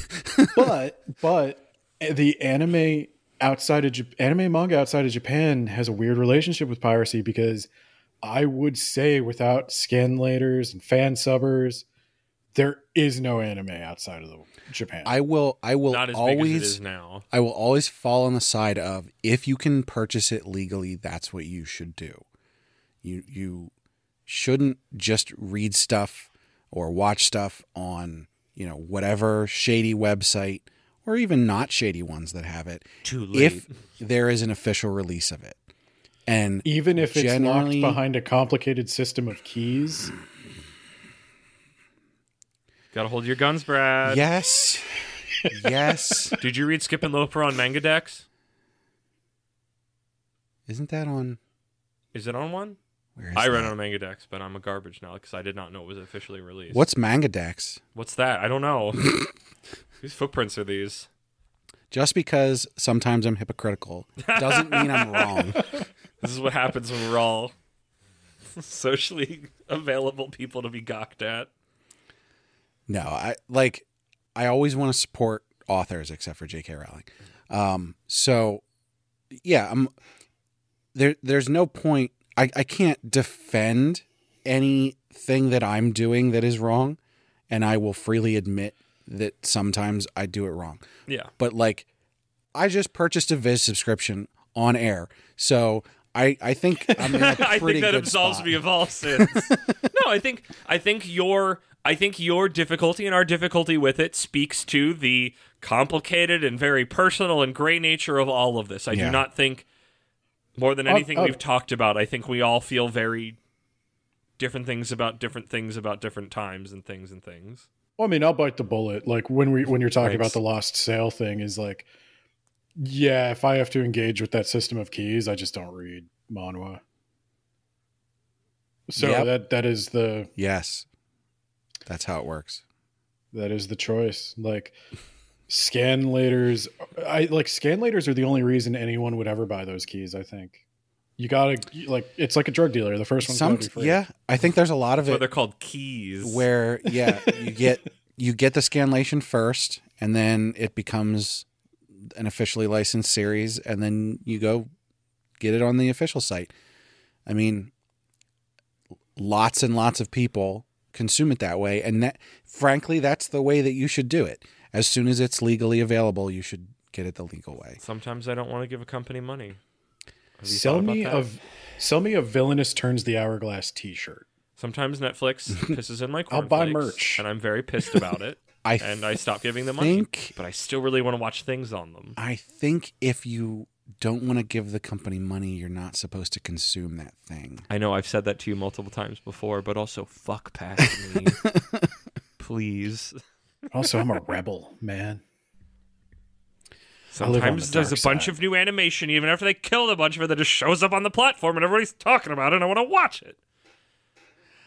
Unfortunately, I don't think we have a good outro for this. A good sort of moral for this because it's complicated. I feel like it's interesting. I don't think we've ever had something where we've ended so just all over the place about them. Yeah, which I think is interesting. I like that. That's new. Because, I mean, I will say, what do you think about spoilers? I think listener. I think the way that the Otome Isekai community goes about spoilers is the correct way, even though we're all a glutton for punishment and seek out those spoilers. Okay, wait. I know we've already gone over time on this segment, but I do want to the true special case of all anime and manga. We come back to JoJo. JoJo, a series I've told multiple people have told me is the unspoilable series because you can be told all the insane stuff happens and either you won't believe it, you won't remember it, or it'll happen in a context in a way that you will never be prepared for, or how you picture it in your head. You'd literally and also, have to there's just see too it. many things. If somebody's telling you what happened, there is a bunch of things they forgot because there's just so much bullshit popping up all the time. And that's JoJo for you. Still great, despite the madness. But I don't know if there's any other series besides JoJo that's like that. Yeah. So, come on our Discord and spoiler things to us. Don't spoil anything on the Discord or I'll ban you. I have that power. We have that power to police our own little garden. No, you can spoil stuff. In case you don't know, Discord has a very specific feature where you can put a spoiler tag around something. I don't know how to do that. You just highlight it, and then the little thing pops up, and there's a little like eye a icon. eyeball. I Yeah. have to do that then.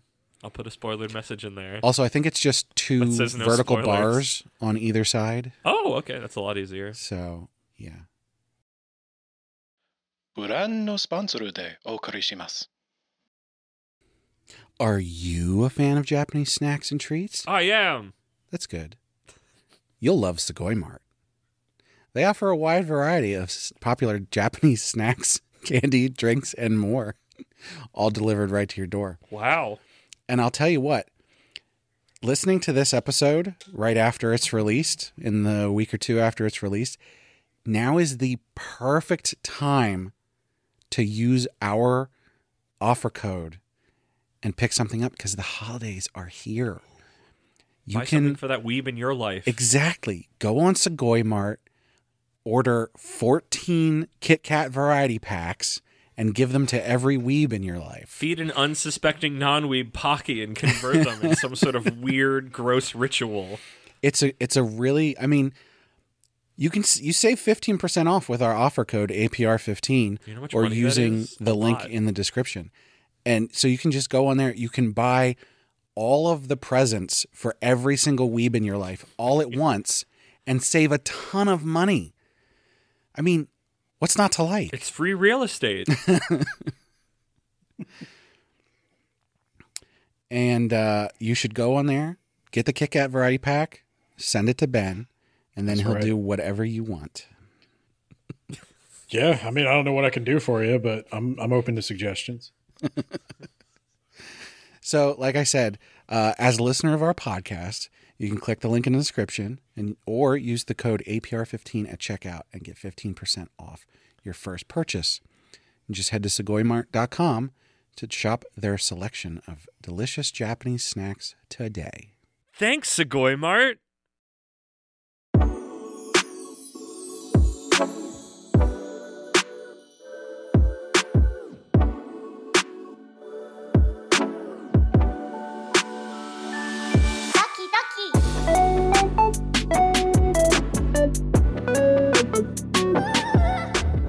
So, almost a year ago, I got some Christmas presents for you guys.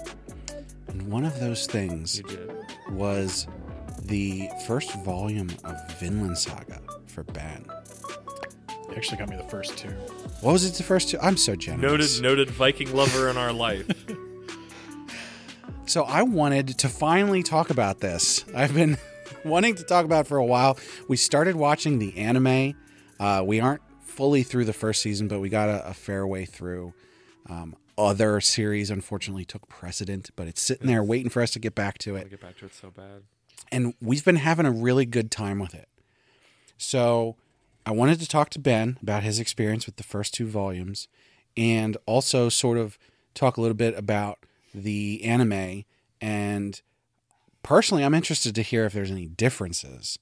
But it's a series that I have some very interesting feelings about, because at least in the first part of the anime, the main character is, for most of it, is a teenager, and he's so goddamn edgy. But Cut as yourself we're on him. watching this, I'm thinking, like, I don't hate this. He's not unrealistically edgy like we see in a lot of other series. But he also does not emit an edgelord field. It is just he individually is an edgelord. The Yeah. show does not agree with him necessarily. Yeah. And you can feel that, and that's why he's interesting and not frustrating. Yeah. Not Yeah. that he is not frustrating at times, but not for the normal He definitely edgelord reasons. he can be. Yes. But it's, he has a good reason, even if he's sort of a dumb teenager. yes. But like, I don't feel like it's unrealistic. Now, I think Sasuke has a good reason to be an edgelord, but also, But he sucks. yeah, I'm not actually sure what the difference I is. think the show shows that Sasuke is cool, and the show shows that Thorfinn is not necessarily cool. Yeah, I wonder. So, yeah, I mean, so the reason you got this for me, I don't know if anybody listens to the podcast, I don't know how often I've talked about it, but like I guess there's two weirdly specific set of interests I have. Like, I like to study Japanese, and I'm also really into Old Norse, Old English, and High German. And horror. That's important. And horror, that's another one. I guess that doesn't really come into play in Vinland Saga though. No. Came into but- play in our Oh, last as episode. far as like these two things that you're into yeah. have come Oh, together to form a chimera of weirdness. The two things like I hardly ever get to talk about together because like they never come up together except for like Tolkien every now and then. Yeah. So I've read the Poetic Edda many times, which is like all the Viking stories about the gods, and some of them are about heroes. I've read Ynglinga Saga. I've read the Saga of the Volsungs, so many sagas. There's a lot of them actually. The Vikings write a lot about that stuff. They have some of like part of the reason I'm into the language is because they have some of the best stuff to read of all like the old languages. And so I was always really interested in what Japan would do with the Viking age, because it's really easy to fuck up. Like, like a lot of Western stuff does not get it right at all about what the Vikings did, about who they were. Like, not every Norse. Those were person those was a guys with the Viking. horns on their helmets, right? Yeah, exactly. And the boats. Oh, the English. They demonized the poor Danes. But I was talking to a friend of mine who he also was in a weird spot of like he studied German and he studied Japanese. And he has gotten out of Shout out to manga. Cake Dwarf. It's not him. Not Cake Tour. No, I know it's not, but no, shout. It's a German speaker. Yes. But so I was talking to my friend and I was telling him he's been out of manga for a while. He was like, "Oh, what's good these days?" And I was telling him like, "Have you ever heard of Vinland Saga?" And he's like, "Yeah, I looked at it." And I was like, the best way I can think to recommend this to somebody who might be more into Vikings than anime is like, there's not a lot of anime bullshit. Yeah. No, and that's it's really interesting the way that they seem to portray everything in a fairly realistic manner as far as like who the Vikings actually were. It's not romanticized like a lot of places do it. There's only one character that I can think of that emits an anime aura field, but that's about it. Which one? Well, What's big his name? guy. The big guy that throws Thorkel. entire tree. Yeah, Thorkel, Thorkel. yeah. Like he is the. That's why I love him because he just exudes anime bullshit. now the thing is, like, I was telling my friend about it and I said, like, the fights are obviously overhyped. Like, there's a guy jumping from ship to ship, killing people in the opening scene, and there's Thorkel throwing whole trees across the battlefield. Yeah, the people at the very top of the power scale are basically superhuman, but everyone else is portrayed very realistically. A human. But I'm Maybe going they to are throw touched this by out. the gods. They have the name Thor in all their names. I'm going to throw this out there. Like, in the sagas, that's not that far off base. Mm-hmm. Like, there's also these grandiose stories. Like, if you read, I know Beowulf isn't Norse, it's Old English, but like, Beowulf, he swims down for 2 days to get to Grendel's lair. Like, he just doesn't breathe air for 2 days. I mean, the sagas and all the old stories are like filled with these like great feats of strength that are obviously like, maybe there's a grain of truth in there somewhere. Like, maybe he lifted a big rock, but it very quickly becomes a mountain. Yeah. And so, like, the history's good. They portray early Christians pretty well. Like, so the story of Vinland Saga takes place around like the year like 1000 to like 1100. Yeah, I think that's right. And so that's about the time Europe is being Christianized. And Christianity has not quite reached Scandinavia yet. It's just starting. And that is about the time all of the Old Norse literature starts to get recorded, because it's the monks that write most of it down. Like, most of Old Norse is written in the Latin alphabet. It's not written in runes, which is like, I get the distinct impression that this author read all of the source material. He read the history and he read the sagas, and it feels like a Norse saga as an anime. Mm-hmm. The only thing that's a little different is it doesn't have a Norse morality. It does a little bit, but it's playing with the idea of like, he's not one of these heroes from the sagas, because they all die tragically. But that's the point, is like there's a Norse, like, I heard one guy call it positive fatalism, like optimistic fatalism, where you're gonna die on the day you're supposed to die. That's what the Norse believed, and the only choice you have is, do you meet it like a hero or a coward? So you should never hesitate to go into battle, because if that's your day to die, if you don't die in battle, maybe you'll have a heart attack. Like, doesn't matter. So you might as well ride out. And they capture a lot of that, but also they capture people getting tired of the battle, and like ultimately sort of why these old ways fell out in favor of Christianity.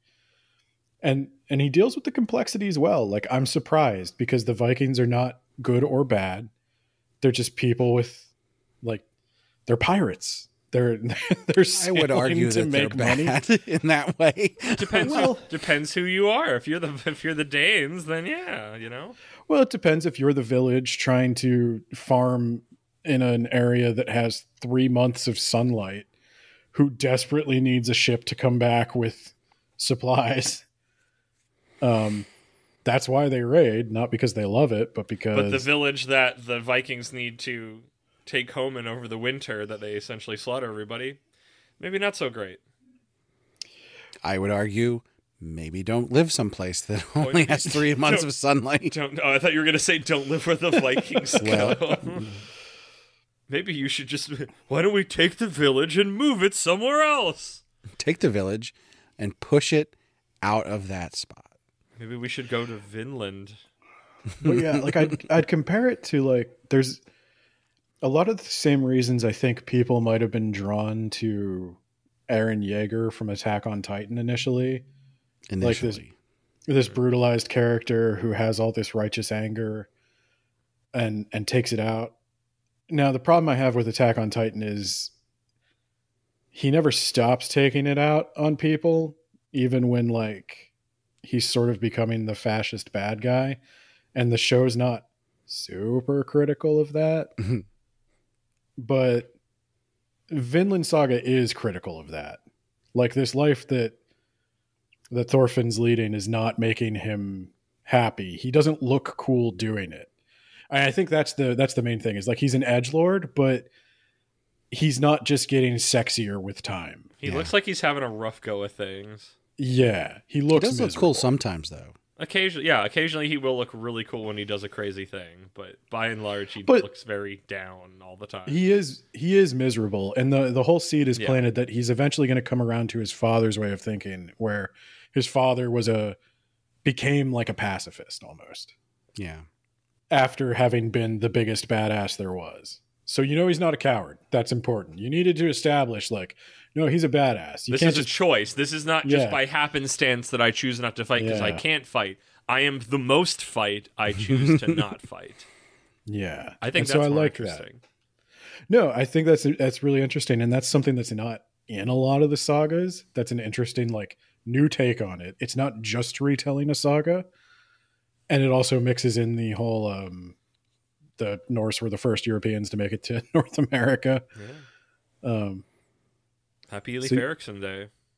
Yeah, it definitely exists in a time period of sort of a shift in the way of thinking, which I think, you touched on there with this, introduction of Christianity, which not necessarily a good thing, but the idea of, being good to other people and not necessarily sort of just this constant survival mechanism that Christianity gets a bad rap for good reason, but there is something about like when it comes in, human life at least gets some more baseline value. Like there's a reason people converted, and it's because you've got one way of life that really emphasizes strength and survival of the fittest, and then you've got this Jesus coming in saying the meek will inherit the earth, the first shall be last,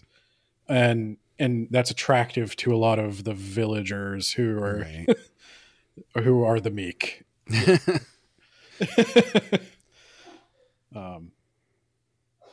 And also they write everything down, and many of them are coming from Rome, which seemed like basically space civilization to the Vikings.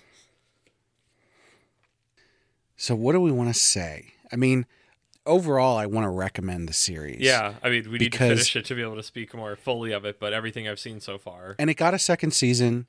I think the second season's over already. Yeah, I feel like I see it regularly in bookstores. It's been fairly popular. And, I mean, overall, I want to tell everybody listening to this, it's popular for a good reason. It's a good series.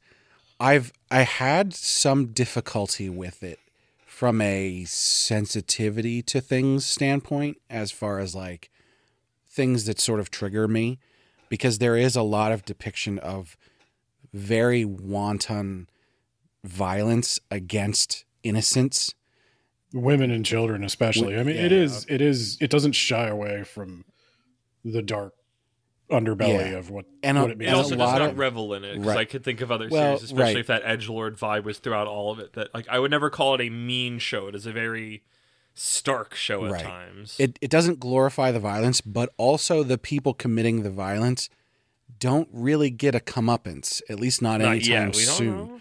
But they're not getting a direct comeuppance for that thing that they did wrong. But I think there's not heroes that are coming in and saving the day. Yeah. So it's kind of a thing like, I don't know. I think Dan Carlin was the one who said this, and I'm like paraphrasing from his book. But like, imagine how humanity was for most of human history, like what we now consider trauma and abuse, and how we think of people who are raised in like traumatic and abusive situations can often like turn out. Mm-hmm. And now imagine that for like all of human history, everyone you knew, every single person was raised in that psychologically traumatizing environment. Yeah. And that's kind of where it's a cycle, and they show it being a cycle, and they're really trying to break it. It's really no wonder that humanity took so long to become so technologically advanced, because everybody throughout history has been so traumatized the whole time. Yeah. But yeah, to that specific point, I still enjoyed it.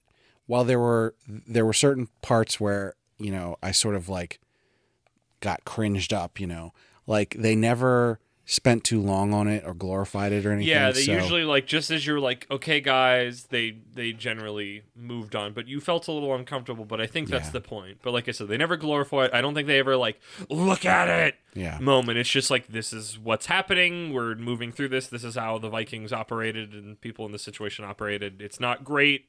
We're not like you said, we're not glorifying it, and we're not necessarily fully vilifying it. It's just I think I think that experience that I had with it is an indication of its strength, because I still enjoyed the overall experience, even though I was uncomfortable at points. Yes. I think there is a very compelling story there, and sort of the reality of what happened in that time period. And it's a great exploration of that, and sort of an experience of those times. It's really amazing just how accurate it feels. I can't speak to how accurate it is. You can't speak to neither the two of us. Ben can maybe a little bit more to the accuracy. I mean, it feels historical authentic. Fiction. Yeah, it feels authentic as much as it's going to be. But the fact that you can get into something like that and believe it is a very important part of storytelling, and it has done that excellently. It has a sense of boots on the ground soldiering that I appreciate. That reminds me of like the bits that I read from Berserk, and then Berserk's doing a lot of other things, but I like that it's just like, this is a war band. This is the dealings you have to do to just operate them and move them around, and the combat that happens, and feeding them, and tactics and all that. Like, I love that stuff. Mm-hmm. Yeah, I think my biggest pitch, I don't know. I mean, obviously it's really popular with anime fans. I see stuff from it everywhere. And it's a really well animated and well drawn manga. Well animated anime, well drawn manga. I think that helps. That's probably the thing a lot of people gravitate towards, is it looks cool and it has a decent story. But I think this one has a potential to appeal to like the heroic fantasy fan outside of anime and manga. I was going to say, I think this is one you can suggest to non-weebs. Did we check out the English dub? I forget. I don't think we did. Well, they don't need that if they want to read it. Thorkel is Dimple, so you should definitely do the Japanese version. Yes. It's weird. It's weird hearing them talk about the stuff they talk about in Japanese. Yeah, you see all these like blonde hair, blue eyed people speaking Japanese. Japanese are going like, I don't understand this other person speaking old English. Oh, that's always funny when they're both speaking Japanese, and they're like, we don't understand them. You're speaking the same. No. It's like, I get it. I understand. Suspension of disbelief. There's just something silly about that when it's like, we're describing two other languages and I'm speaking a third language that none of these characters would ever learn. So I'll tell you this. I don't know how true it is, but I get the vibe that the people involved in making it made an effort to really understand the culture. Because, like, I would say so. Thor, the TH is one of the hardest sounds for a non-native English speaker to pronounce, especially in Japan. And I've heard some of the voice actors hitting it. Because every other person is named Thorkel, Thorfinn. Thor. And they do say Thor. like Thorfinn. Yeah. But that's close. I mean, it's close obviously enough to be impressive. It's not Thorfinn. Yeah, true. True. Gatsu. But I feel like they're really trying. And it doesn't. The only part that ever took me out of this set and setting was when they would go, I can't understand what they're saying while they're speaking the same They're language. both speaking Japanese. Yeah.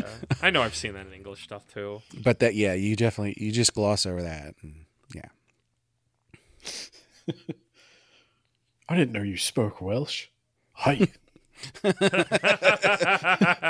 Domo. Yeah, and then it's like, let me switch my language, and they continue to speak Japanese as they've been speaking. Oh, yeah, when they come across hanashimasu. Those one guys in the was it Welsh? It might have been Welsh. Where they're marching through there, and they're like, "Hold on, I speak Welsh. Hi, how's it going?" Like, what? Watashi wa Welsh te. Hold on, I speak Welsh. Konnichiwa. Konnichiwa.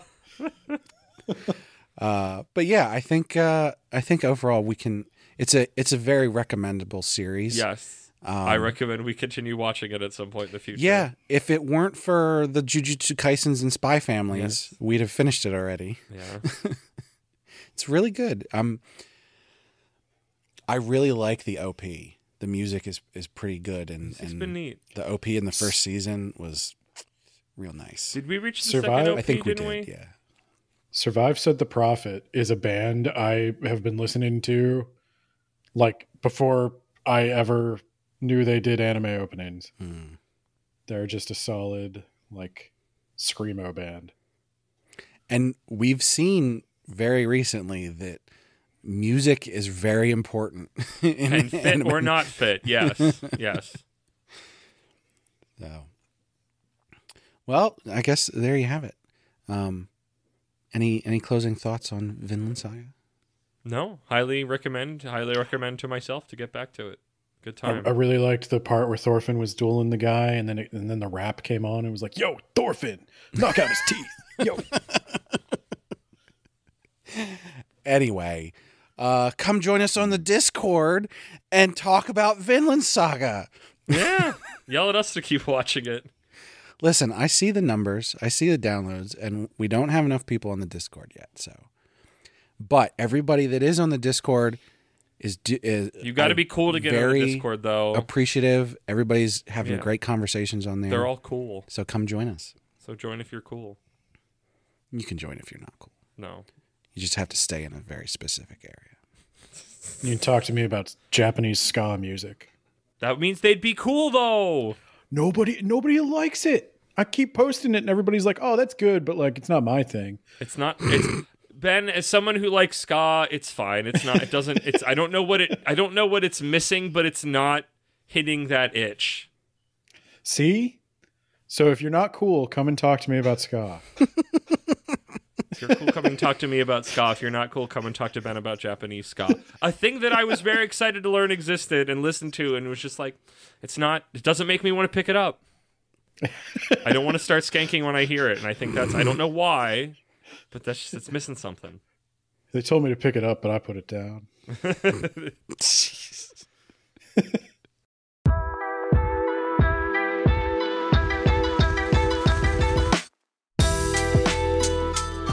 Well, thanks for listening to That Time I Got Reincarnated in the Same World as an Anime Podcaster. To find all our social media links, such as our Discord, Twitter, Threads, Patreon, Facebook, and more, visit our website, animepodcasterreincarnation.com. You can also find articles on various topics as well as new manga reviews. We'd love to hear from you on any of those social platforms, or you can just leave a comment on the site. You can also just send an email to isekaisenseisama@gmail.com. We're always looking for feedback, and we'd love to chat with you about the topics that we cover. If you prefer to listen to the podcast in high-quality stereo, be sure to check out our YouTube channel, where we simul-release all of the episodes. We also release that version early on Patreon, so if you just can't wait, you can join us there and listen as soon as the episode's ready. In addition to getting the episodes early, all tiers get to vote on the next series we cover on heroin addiction, as well as getting a shout-out. Merchant tier and up have access to the collection of music from all our podcast series, access to exclusive channels on our Discord, and customized Patreon shoutouts. And we want to know what Patreon perks you want. Yes, you, listening to this right now. It's really easy to bribe me. So we want to thank all our patrons at our reincarnator level. I'm gonna try this. I hope you appreciate this. Danke für deine Unterstützung, Cake Dwarf. I hope I got that right. Cake Dwarf, shout out. Shout out to Cake Dwarf. And also at our reincarnator level, shout out to Moon, who is a moderator over on the r/Otome Isekai subreddit and a friend of the show. And at our merchant tier, we have Kill Hour. Kill Hour. And my favorite. Last but very definitely not least, at our commoner tier, we've got our good friend Rena. Thank you, Rena. And thank you, Moon. I don't think I said that as well. And before we go, I want to remind you that you can check out Sugoi Mart, where you can get 15% off your first order by using the link in the description or using the code APR15 at checkout. Ben, what do you guys got going on with words about books? Oh, it's the November of our discontent, and we try to find books that are gonna like just sort of like bring everything down, and your moods. I think we're doing numbers. We're doing a good job. We're reading a book soon about a time-traveling Prince Harry fighting a cyborg Joseph Stalin. It is not a comedy. That sounds awesome, though. Oh. Also, the last episode I listened to was about a Halo book, and you actually liked it.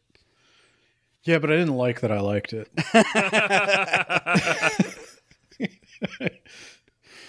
You just have to read it and pretend it's not Halo, right? That's what I did to get through it. No, it's fun. I think it's fun for everybody else. I enjoyed that episode. And Kermit. You can find me on this very podcast feed on my slightly less new show, Shonen Jumping the Gun. We will read the first chapter of a manga currently in Shonen Jump. We're trying to hit the newest stuff first and make long-ranging guesses and judgments on it from only one chapter. So come check that out. I'm very happy with what we've done so far, and we've got more coming to you. And I believe very recently you've decided on a goal for the series. A secret goal that may be a spinoff that I call, what is it, Manga Science Theater 3000, is to find a manga first chapter that is so terrible, that is so vile, that Brad will actually say he does not like it. But outside of that, it is generally a popping in of all these series. Just I'm literally going chronologically backwards in Shonen Jump, and we're keeping up with any new stuff. To, you know, see how we feel about these things from only this little tasty sliver of getting started. So make sure you're subscribed so you don't miss that. That Shonen Jumping the Gun comes out every other week. Yeah. Well, thanks again for listening. And you know, in the off chance that you get to travel between the real world and a story, keep the spoilers to yourself.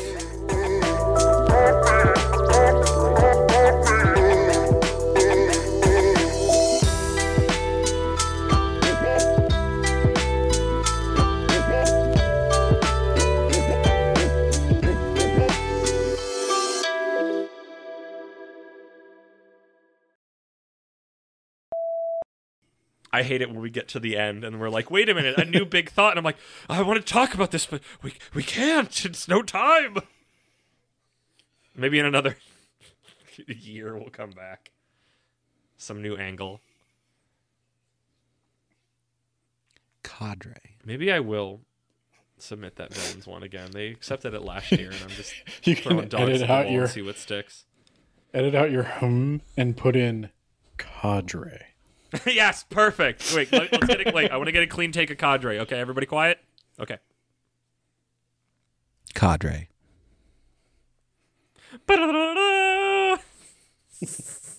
It's a good word. It's a good word. I'm not against the word. You know me. I literally told you. Gang, posse, cabal, cadre. I'll add it to it. No, I think Rogues Gallery Squad. is like an industry term. What? Yeah, Rogues Gallery. Rogues That's Gallery why. That's why I wanted it, because I knew Yeah. it was a specific term that I wanted. I know I have Rogues definitely cadre. heard cadre of Batty villains cadre. before, so. Assholes. That's not what I said. I know it's not what you said. It's close enough. I didn't even bring up freaking wrestling heels. That's what makes Dio fun. That's what makes MJF so hateable. Yeah. Bitch. What was that? You can say that. No, that's fine. No? Okay. That's the level of Was the politics that we're at in this Yeah, podcast. yeah. No, I don't. Hey, you wrote a good series, but everything else about you sucks. I don't like using that as an insult to actual people. I'd rather say She's something not an like actual person. garbage, trash. I'll say that. Rich people aren't real people. No, I just generally. Well, okay, no. I guess this is all getting cut. I generally don't like using that as an actual insult to women. I don't like. Okay, yeah, I that's like fine. saying the word bitch, but I don't like actually non-joke using it as an insult. I think it's really icky sure and cheap. she's not an actual human being. Then I will call her trash. Turf. Also turf. That works too. So Ben, we were watching Roboco and me, and the bit is that she needed to become more beautiful, so to become this, she became a knee and wanted to absorb all the other maid robots so they could all become a knee. The knee of the world. The knee of the world. It was the wildest shit. He turned into a knee. He was Knee Rick. It's the funniest shit I've ever seen. It was the funniest shit I've ever seen, though, Ben. I was cackling so loudly. Gochi Gorilla, I turned myself into a knee. I'm Knee Roboco. So those are nice little shorter A bits. small but mighty package. Yeah. It's a lot of fun. How dare you giggle? I know after I said it, it wasn't good, but then you giggle and I'm like, it wasn't good. It's not the size of the package; it's how. Yep, you it's about how it's delivered. Short but powerful. Well edited. It will be better edited next time because I'll write the summaries beforehand, so they'll be tighter.